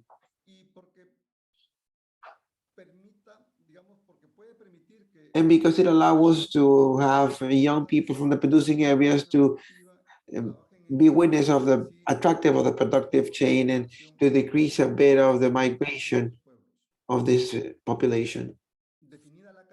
To define the chain, and that's where we start to hold several meetings with potential partners and allies to make and introduce a proposal. In this slide, we can see the partners of the project, of a North Andean project, which represent the North Andean chain and NGO progress. Otras instituciones aliadas, el the Agro-Piura City, and different allied institutions, the regional government of Piura, global government, a technological institute that is established in the highlands of Piura, authorities of a corridor of the Señor Cautivo, the Yavaca community, that where we have many of the modules, the majority of the modules established. And then the business people, the Ethical Corporation, which is a commercializer, the trading, the entity in France and Italy, and then many other institutions. And of course, with the co-financing of Swiss Corporation. What I just mentioned quickly, in practice, it's not as easy to do as many of us have proven in the making of projects. But I wanted to somehow show you and focus on this side. La llevada a la práctica, that shows us how we take this into practice, participation of different stakeholders that develop and they participate in development, because many of us participate in this, and participating and getting to agreement has been fundamental in the previous work and in the experiences of each and one of the institutions. Previous work gives us authority, understanding that we know about specific issues. The conviction that the institutions that participate in this project will provide important inputs onto it, the ability of working together in the discussion of the project and its making in case it's approved, in the execution to adapt institutional culture of work to a collaborative one among institutions and governance of the project itself, to have really clear the role that each institution plays. And then the support of each institution to pull the project forward, put in ourselves and put in their own network of contacts, etc., at the disposal of the network, for which it was really important. And we pulled with certain easiness this international participation, International Congress of Panela, where we had the participation of people that are in the same business in different countries. And then to help out many of the students of the university, or some of the students of the university, to see how interesting this value chain is and to start developing their own thesis. I will leave it at that in case there's any question that we might have. Thank you very much. Excellent, Jorge, Mr. Vieira, we appreciate your Jimena, por presentation. favor. Jimena Gil, si fueras tan amable, por favor. Jimena Hill, please. Hi, Javier. Hi, everyone. How are you doing? I'm also going to share my presentation.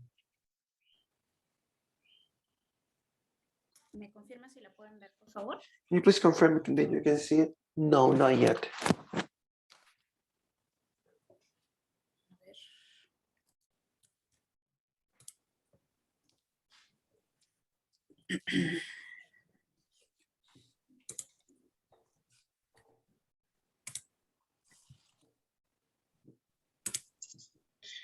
Se ve, Jimena. Sí. We can see it now, Jimena. Yes, please go ahead.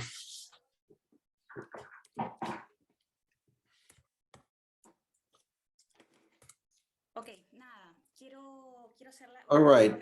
I'd just like to make a brief presentation. Thank you very much for the invite. I'm in behalf of Telefónica Peru, Movistar Peru, to tell you one of our initiatives, which is a part of many others, where we work articulately and coordinately with cooperation, in our case with Spanish cooperation. I am here to talk to you about Mujeres en Red. Mujeres en Red is a project that starts in the context of our diversity policy and inclusion policy.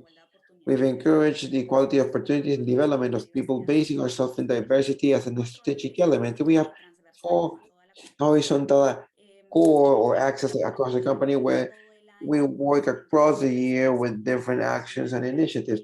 First one being the gender equality axle, where we focus in the fight against gender violence, and we focus on the telecommunications field. El acercamiento de niñas a la tecnología. También we have trabajamos en the program Mujeres en Red and approach of children to technology. We also work in the capacity building, LGTB encouragement and capacity building. And as we said, we're aligned to the global policy of diversity and inclusion, and that's what allowed us to be in different rankings and having different certifications. Mujeres en Red is a project that's born in the year 2020. It's created with the objective of encourage training, employability of women in the technical services of telecommunications. What are we looking for with this? To have and look for the cultural and paradigm change around a traditionally masculine field, to encourage the participation of women in the telecommunications field, and to have a sustainable alliances with our contractors and different objectives of una base de las mujeres que and employability that we have set for ourselves. We made a baseline of women that were working in collaborative companies, and we've identified that we have a huge percentage in the command centers and call centers. We have over 33% of women working in our contractors and design the structures and the customer service and with the technical service to the client, and that's where we started. And I'm talking about the technicians that go to our house to install internet, cable, or whatever service. There was only 0.5 women working in this field, and we decided in 2020 to start contracting in this field people that work with technicians because we had over 2,500 technicians, most male, and to identify the maintenance of base antenna centers and our monitor centers. Also, was a really low employability in this area. So how were we able to achieve these goals and objectives? This has been thanks to the articulation with our allies. We start internally.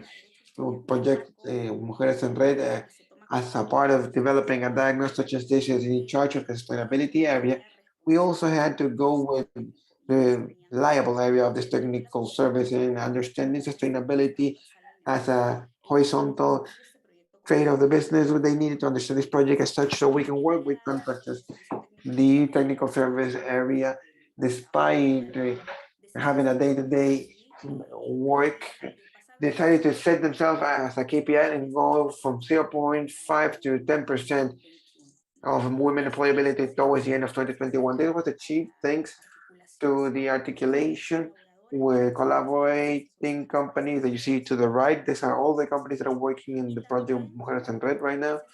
And also thanks to the alliance with the Ministry of Women and Vulnerable Population, to the Spanish Corporation and the Chamber of Commerce from Spain.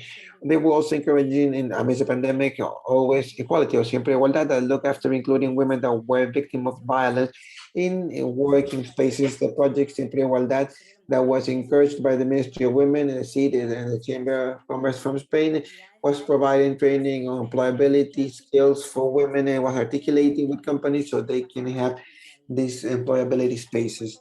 That's how we were able to include among the first promotion of Mujeres en Red, 5 women that went through the emergency center, through the Aurora program, and that also went to the Siempre Igualdad pilot, and that had a lot of training with different psychologists and therapists so they can reinsert to their working life.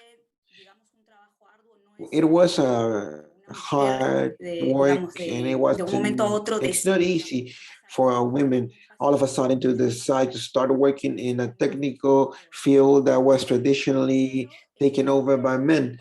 But now let me tell you what were the components that we had to take into account for this project to be a reality.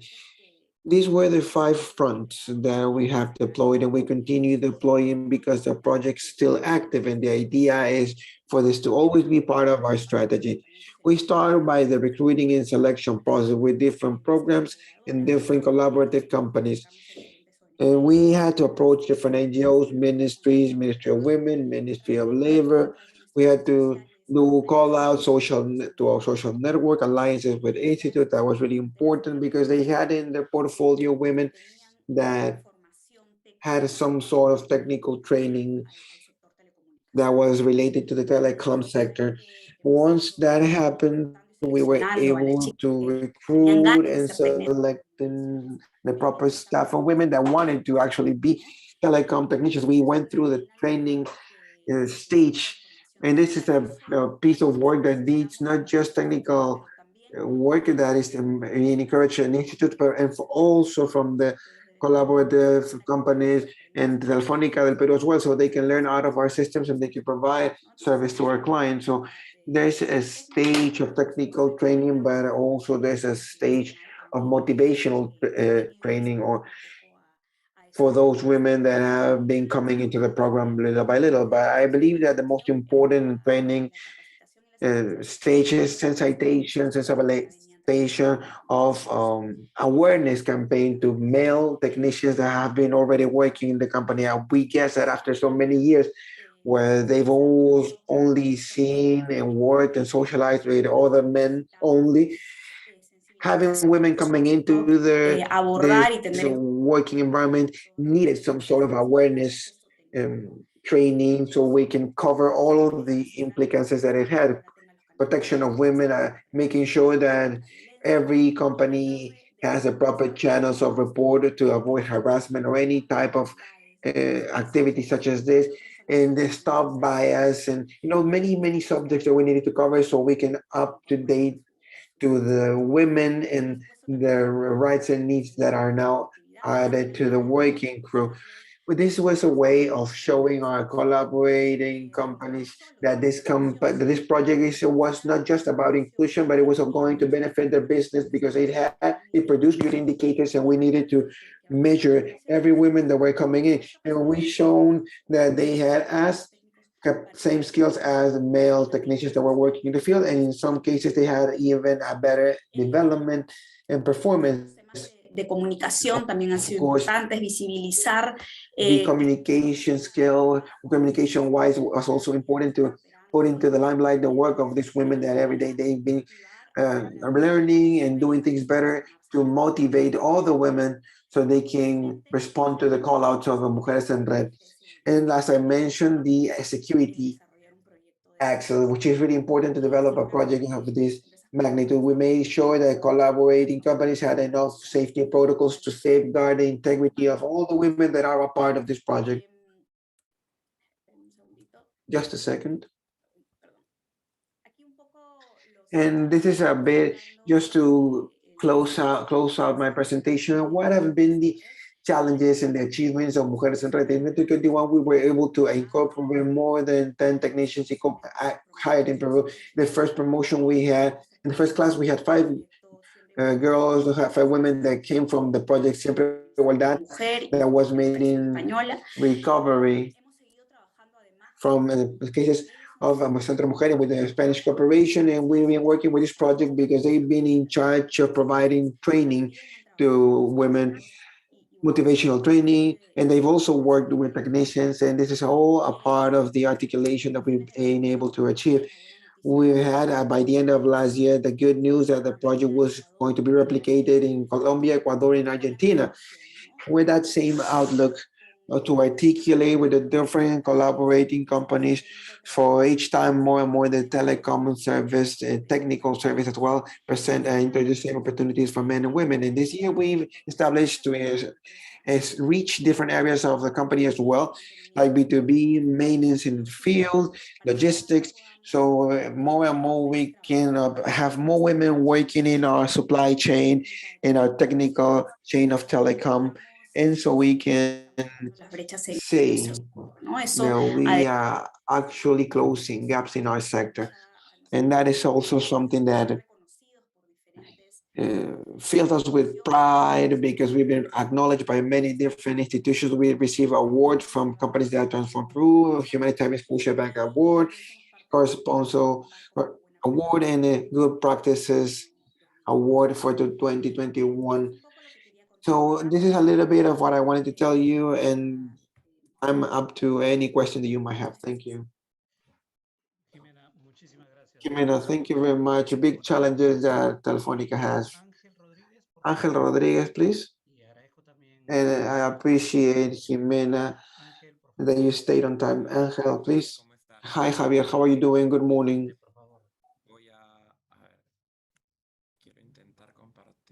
I want to try to share my screen. ¿Ver mi pantalla? Aún no. I don't know if you can see my screen.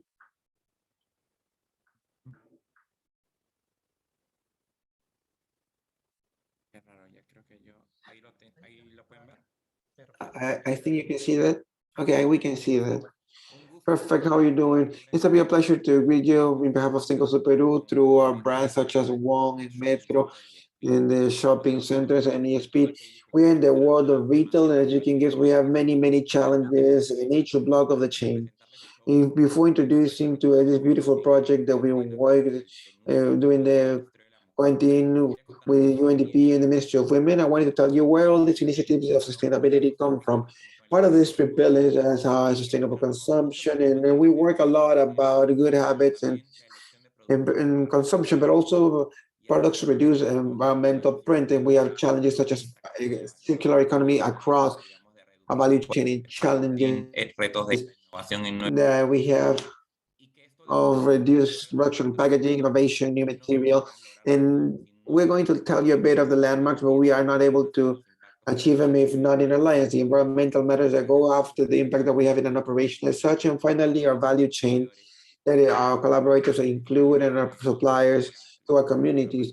And that's a bit of the program that I will tell you about today.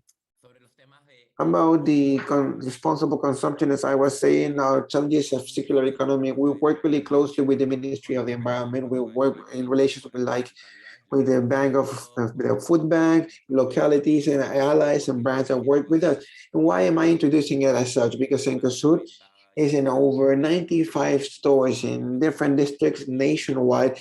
And at the end, we work directly with our neighbors and with our clients. This is a business, it's the business to consumer type of business. So we need to see how we improve responsible El año pasado fuimos consumption el primer supermercado en firmar un in acuerdo collaboration and the participation of everyone.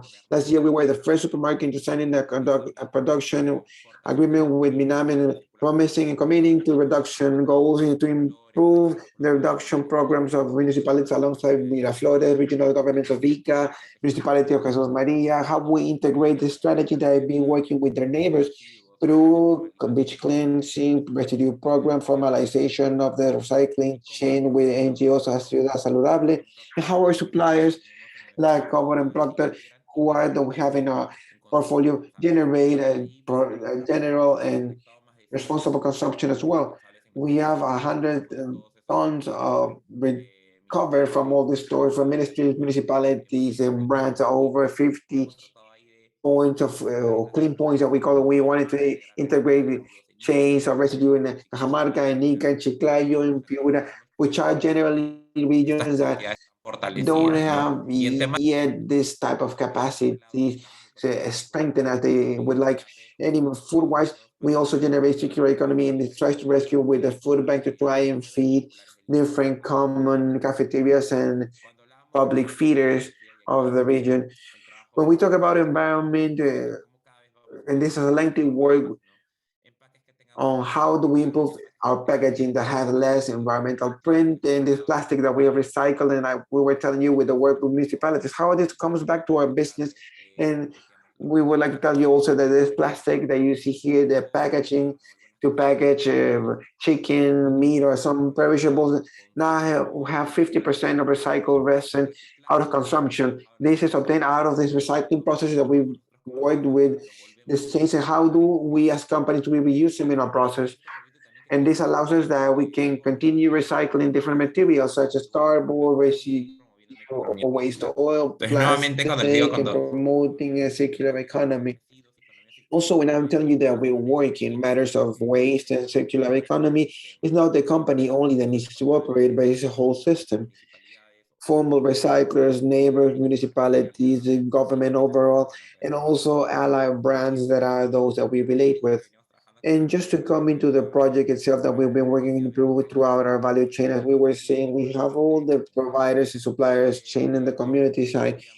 Since it started, or since COVID started in the quarantine, we had a lot of challenges in matters of how to promote and care for this group of people. We've worked with many different organizations, and first in entrepreneurial matters, we promoted shopping center fairs with UNDP, providing them space so they can sell their products, integrate chains and networks that UNDP has been working already in the Amazon.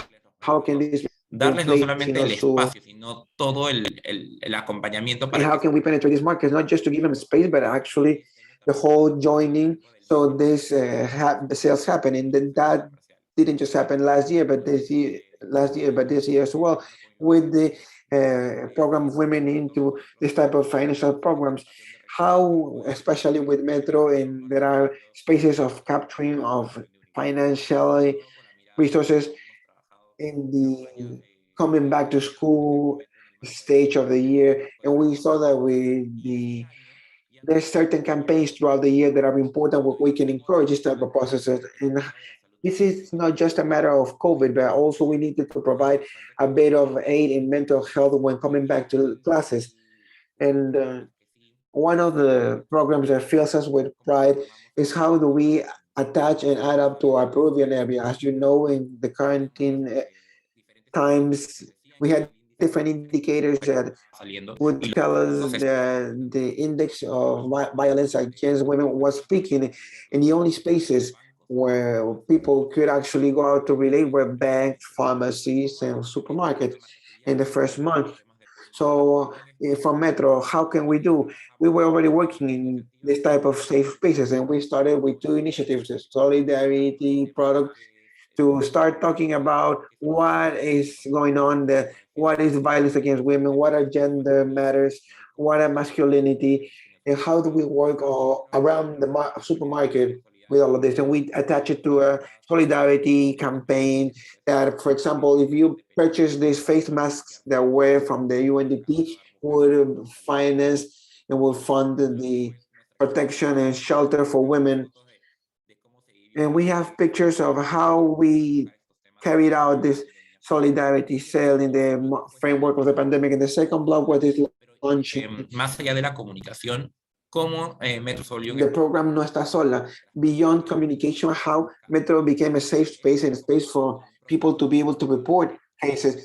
This was alongside an attention protocol and a protocol that also the Spanish Corporation added themselves to as local police stations. And this meant to find first these allies or allies in operation in our stores in Metro, how to train them, because there was a whole onboarding about gender topics, masculinity, a whole onboarding on how are we agents of change and preventive topics and how they need to go through this violence matters. And this makes people become articulators of state services.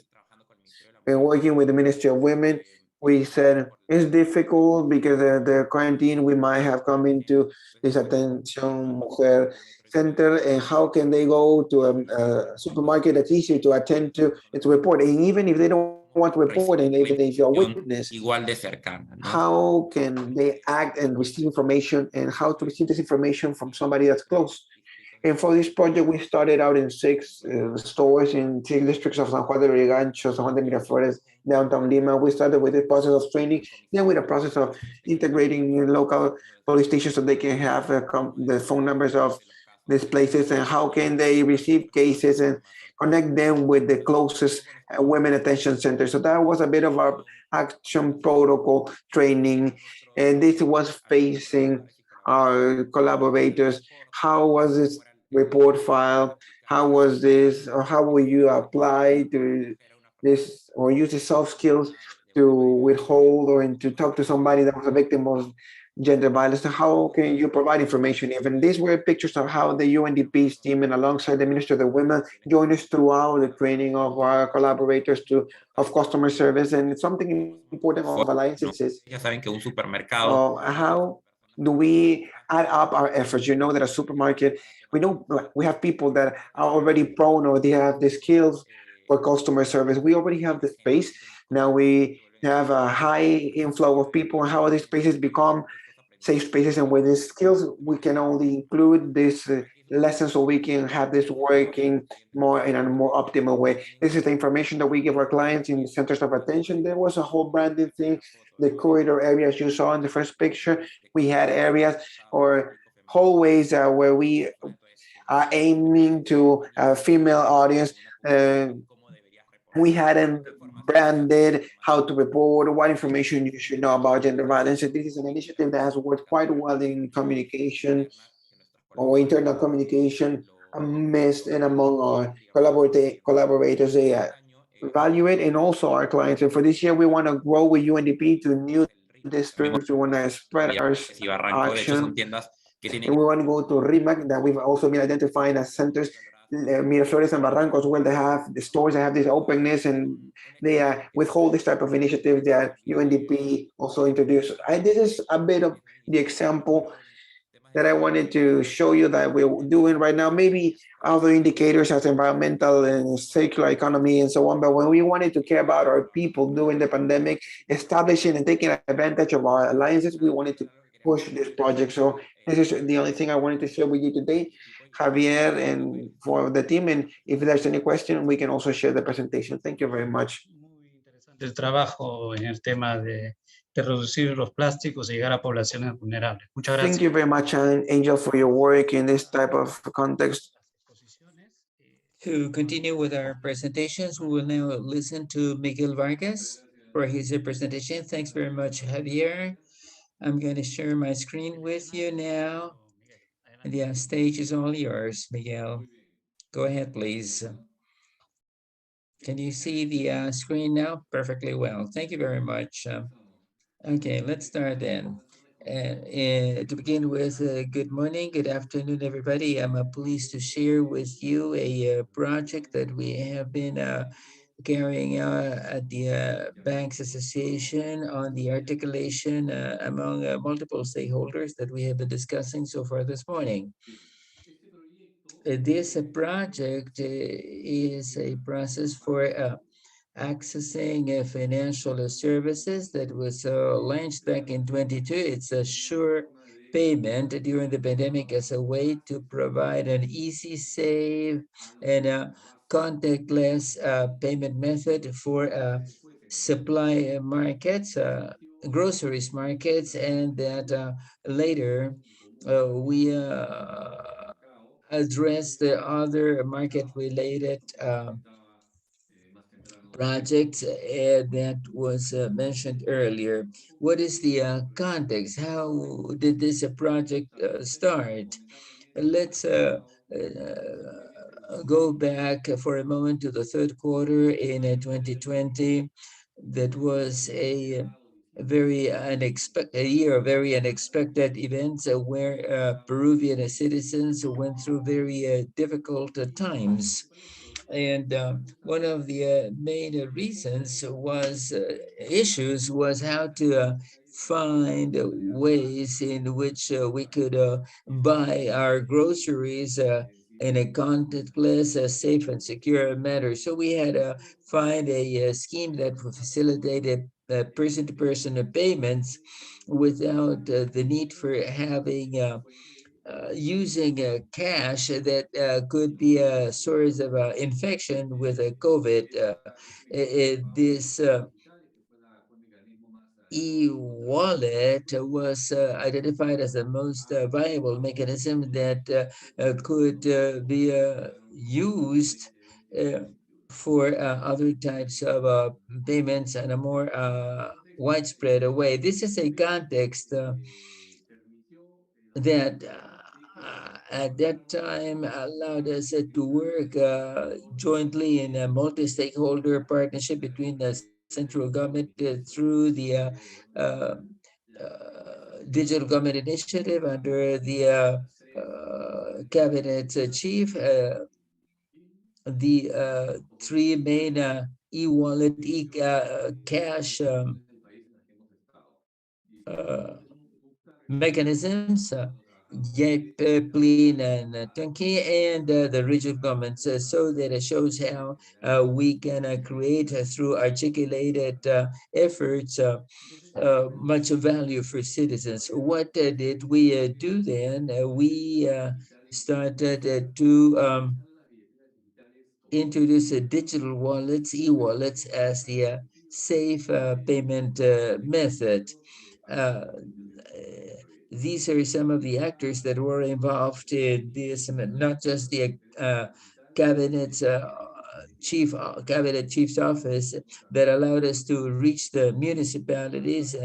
We prepared a map of the main groceries markets in the main areas of Peru, and through that we organized meetings with regional governments and the three digital wallets, e-wallets, YP, Tonki, and BIM, that despite the fact that they were competitors, they worked jointly in this project to create a greater well-being for the society. Great, certainly, that was charged with preparing the clear indicators of the project's impacts. And along the way, we have found also UNDP and their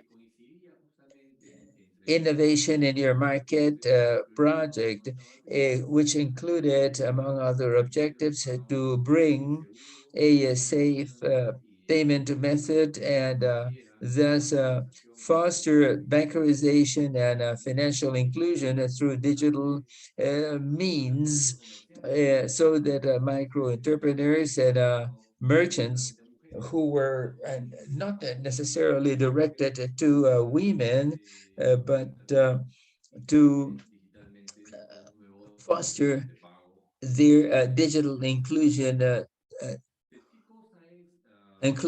What is this Paga Seguro project? It's the way in which, in alliance with the Cabinet Chief's Office, to disseminate e-wallets and focusing on groceries markets.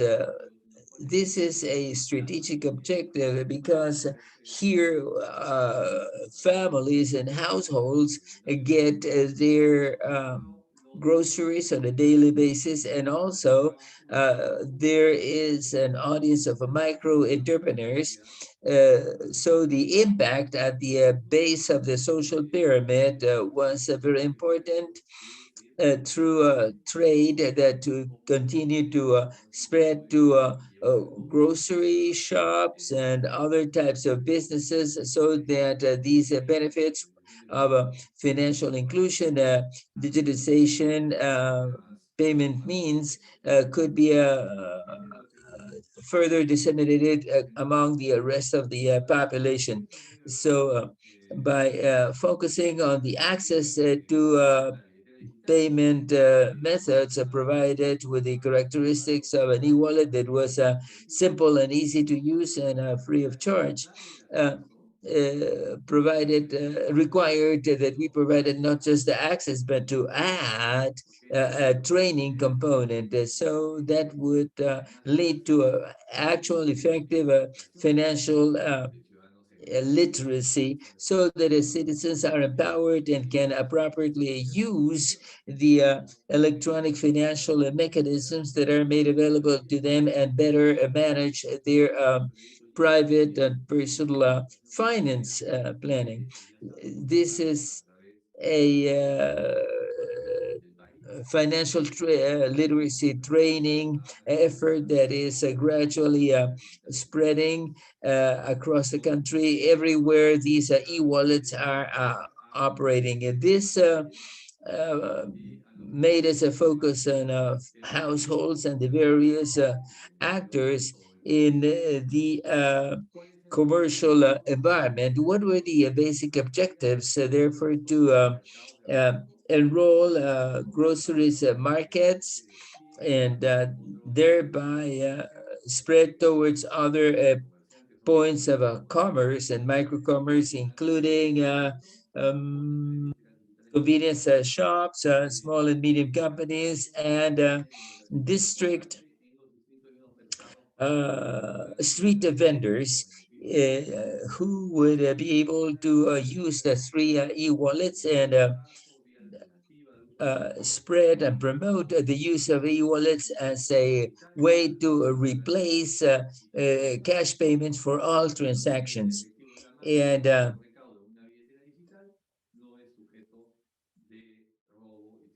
also it adds to the secure transactions by the involved participants. The project components are shown here. In the first place, enrolling market outlets in districts. We discussed with the local district authorities, and we prepared a plan to reach the various markets and include the three e-wallets, and to be used by the shops, SMEs, and street vendors, and not just in the specific markets, but also in the surrounding areas, to expand their geographic coverage. And that went hand in hand, as I mentioned, with the financial literacy training for both business people and neighbors through a free access literacy training platform provided by Aspen. What can be done with these e-wallets? This was a particularly powerful tool during the pandemics, because it was used not only as a safe method of payment because it does not require opening a bank account. All that's needed is to download the application to the smartphone, and that allows to make contactless payments that you have done before, and that we see a very now we are very pleased to see that many other users are have downloaded this application, like cab drivers, for instance, and that also allows to withdraw cash free of a charge. So we can see that the crisis that we went through for a couple of years, we were able to foster a tool as our e-wallets that contributed to economic recovery, because it provided traders and merchants for engage in transactions, like for instance delivery services, and that also help to foster financial inclusions, because a bank account is no longer needed. It is enough to download the app to a smartphone, and it also fosters digital inclusion for families that buy at groceries markets and the grocers themselves. This has allowed not just to add safety and security through digital payments, but also make them faster and create a payments record for each of trader and merchant, because most merchants in these groceries markets do not have a credit line, and their access to the banking system is through basically these digital payments, which are recorded in their app. Their transactions are recorded, and this helps the merchants to better manage their cash, but also it helps the financial institutions to see what is the traders and merchants payment capacities. And this is precisely what we're going to be starting in the second half this year, to reach grocers, merchants, to provide micro loans and micro insurance to widen the scope of financial inclusion. And finally, innovation is another important component, because it allows to create new products for merchants. This has improved and introduced the capacities through new functionalities that can be used in cellular phones, and also through a more widespread alliance with other organizations to spread financial education. It also reduces the need for transportation and mobility of persons, and the use of cash, physical currency, reducing the carbon footprint of small size of financial transactions. What are some of the results of this effort? This project reached 229 markets in 13 districts in metropolitan Lima, among which are the most important wholesale markets, and the 12 regions across Peru that are shown here in this map. The objective is that this year we will cover the entire country, and the main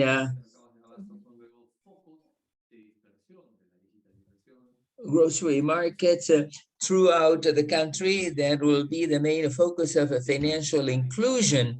We have together with Grady, our research think tank partner, has found that an e-wallet is used initially by, say, 10 out of every 100 outlets, but in 6 weeks that doubles, and in another 6 weeks that doubles again, because people realize the advantages of using these e-wallets, and these advantages are spread out to other, and also these the digital wallets were used for receiving the government's recovery bonuses, and in 2020 and 2021 we also joined the Innovato Mercado. That was a project that was focused in certain regions and markets across in Peru, as shown here. But then we, through this new alliance, we joined the project, and the preliminary findings are that the popularization of e-wallets requires the articulated effort, joint effort of central government and local governments and municipalities and the private sector. This has allowed us to reach the entire countries, and also with the cooperation, international cooperations and other related projects. The second finding is that it has created and permitted to better manage knowledge.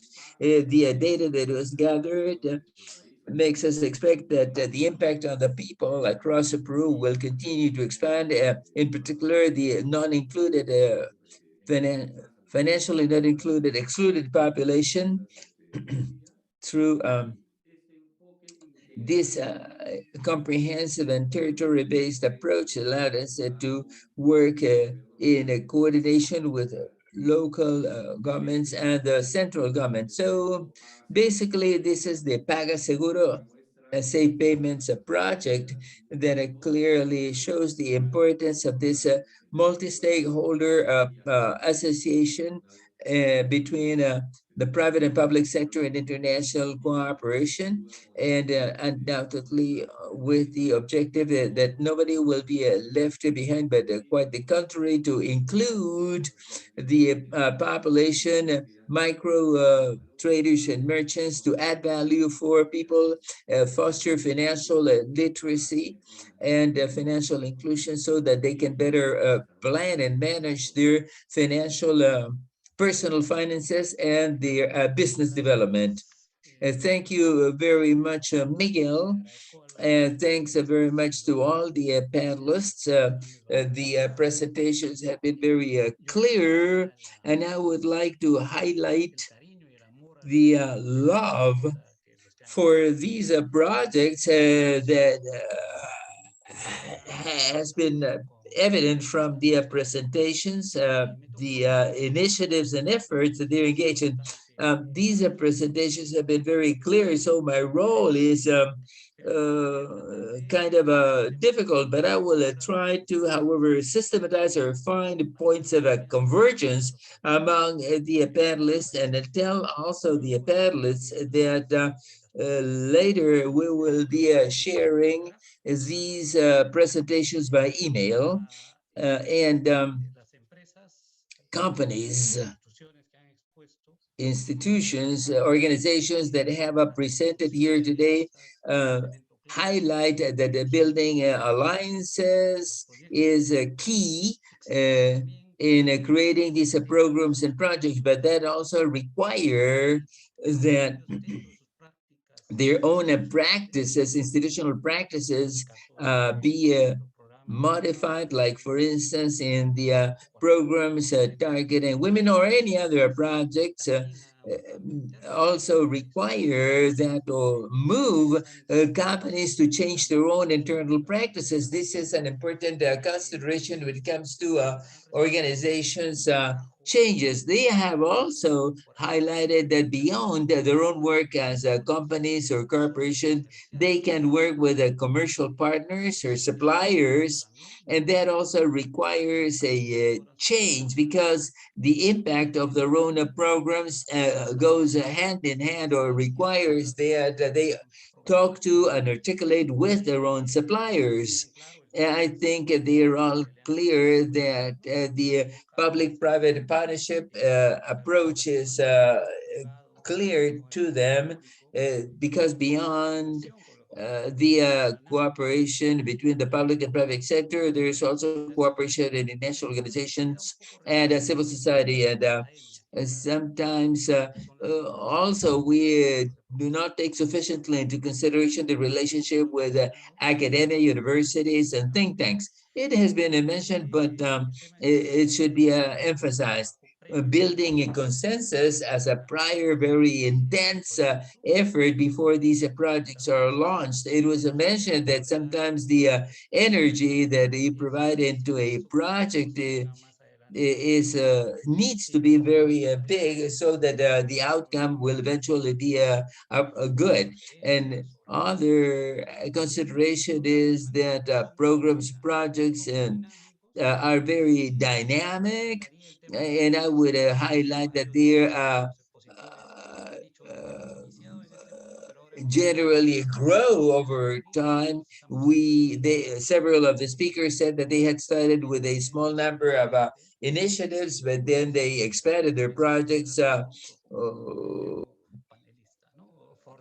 across the country or even across borders, like has just been mentioned. I think this needs to be highlighted, and also the dynamic response before the pandemic.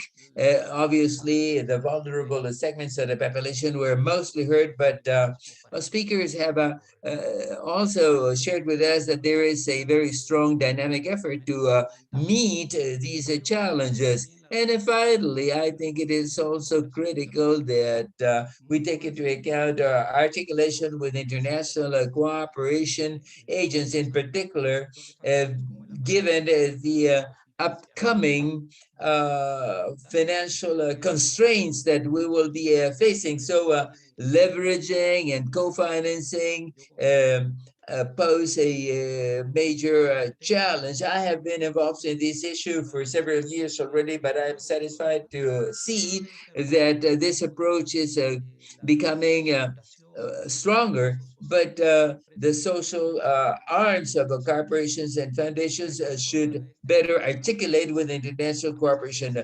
The resources are available. Sometimes it is hard to identify them, but they're there.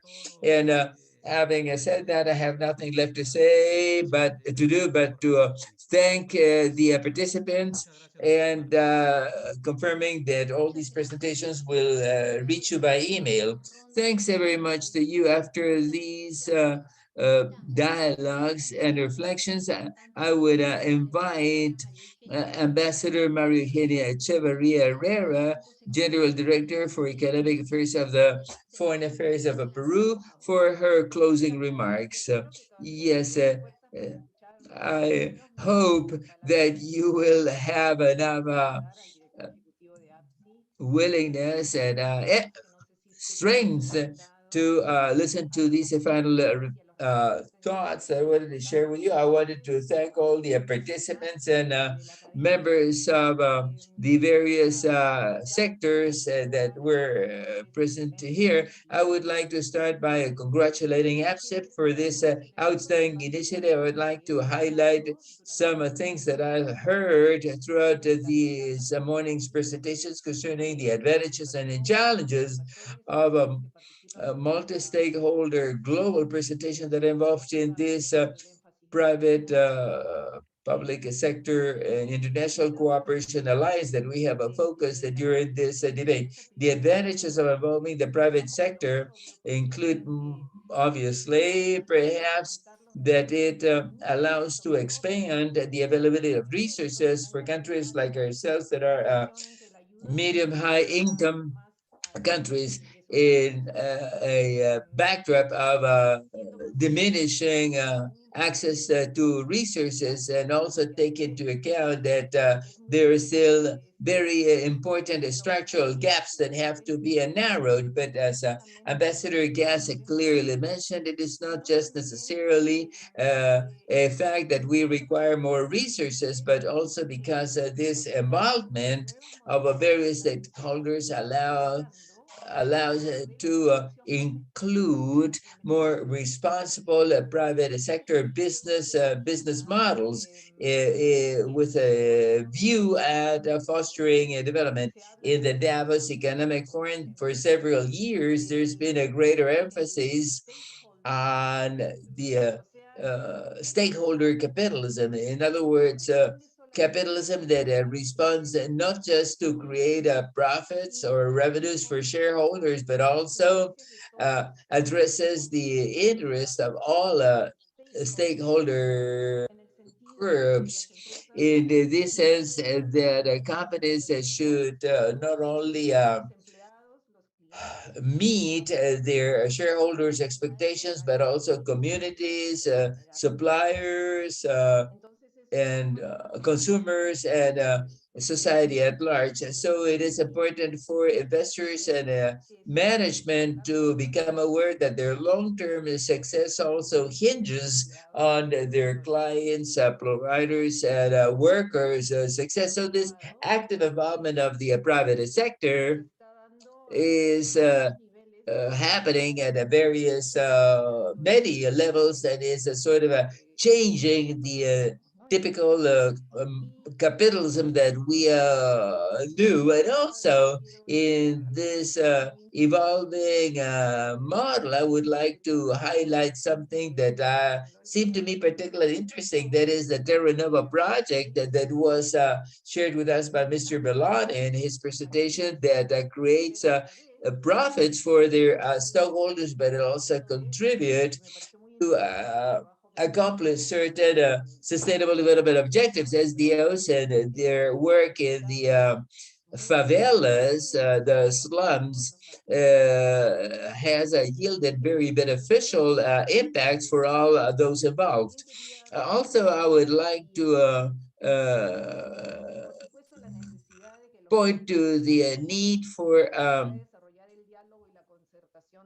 all the participants in preparing a consensus among all participants, so that international cooperation meets a strategic role, performs a strategic role. And the representative from the University of Peru said that building consensus is not always easy. I think that is quite clear from the complex models that we have heard about, that it's not always easy to move forward, and that requires an additional effort. Additionally, I think it also helps, obviously, that there is a conceptual framework for these multi-stakeholder alliances as a cooperation schemes. And as Mr. Gonzalez Norris correctly mentioned, in both our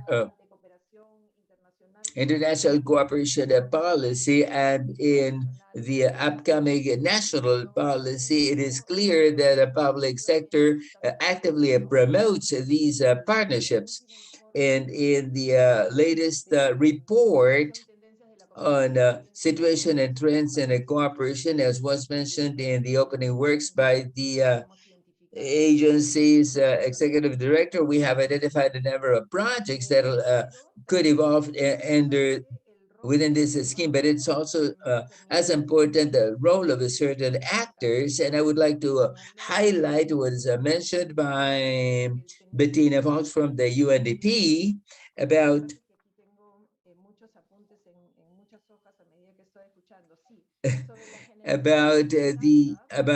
creating data for decision making that is evidence-based. The SDG corporate tracker that seemed to be particularly important because it is critical to assess and systematize both successful and failed experiences, because that'll be very useful for anyone that needs to that wants to adopt this work scheme. And Also, I would like to highlight the role of international cooperation agencies. AECID, for instance, to explain often to companies. Oftentimes it is not easy to explain private companies how to cooperate with the public sector's role. It's very important to explain things to them and involve them in these schemes. And also Peru Sustainably also mentioned something that seemed to be particularly interesting, because once again, to explain making a call for all these private sector entities that are interested in engaging in the promotion of specific development objectives, and particularly in the framework of the sustainable development objectives and the desks for each of the SDOs. So it's critical to pay attention to the role of these agents in building such partnerships. And finally, as was mentioned by Bettina as well, it is important to really talk about additional resources, address the issue of additional resources and the investment map to present specific SDO opportunities where there is a potential for investment. There should be particularly, this is, as was directly mentioned, work in progress, but that should be a very useful tool down the road. I have learned many things this morning, and I'm really pleased to see that there are so many private company entities that are really committed to join these partnerships, and how each agent from their own roles and position is helping along this process, and my gratitude for all these contributions, and rest assured that from the government side, we will definitely examine and use these ideas so that we can multiply the accomplishment of these objectives. So thanks very much to Ambassador Maria Eugenia Echeverria for her words. And we have now reached the end of this Dialogue for Action. We are very thankful for your participation. We are going to take a final photograph of this event. To the extent possible, please start your videos so that we can record this final moment. When to the count of 3, please, if you agree. 1, 2, and 3. Once again, please. 1, 2, 3. Thanks very much for your participation. This event has concluded. Thanks, and have a great day.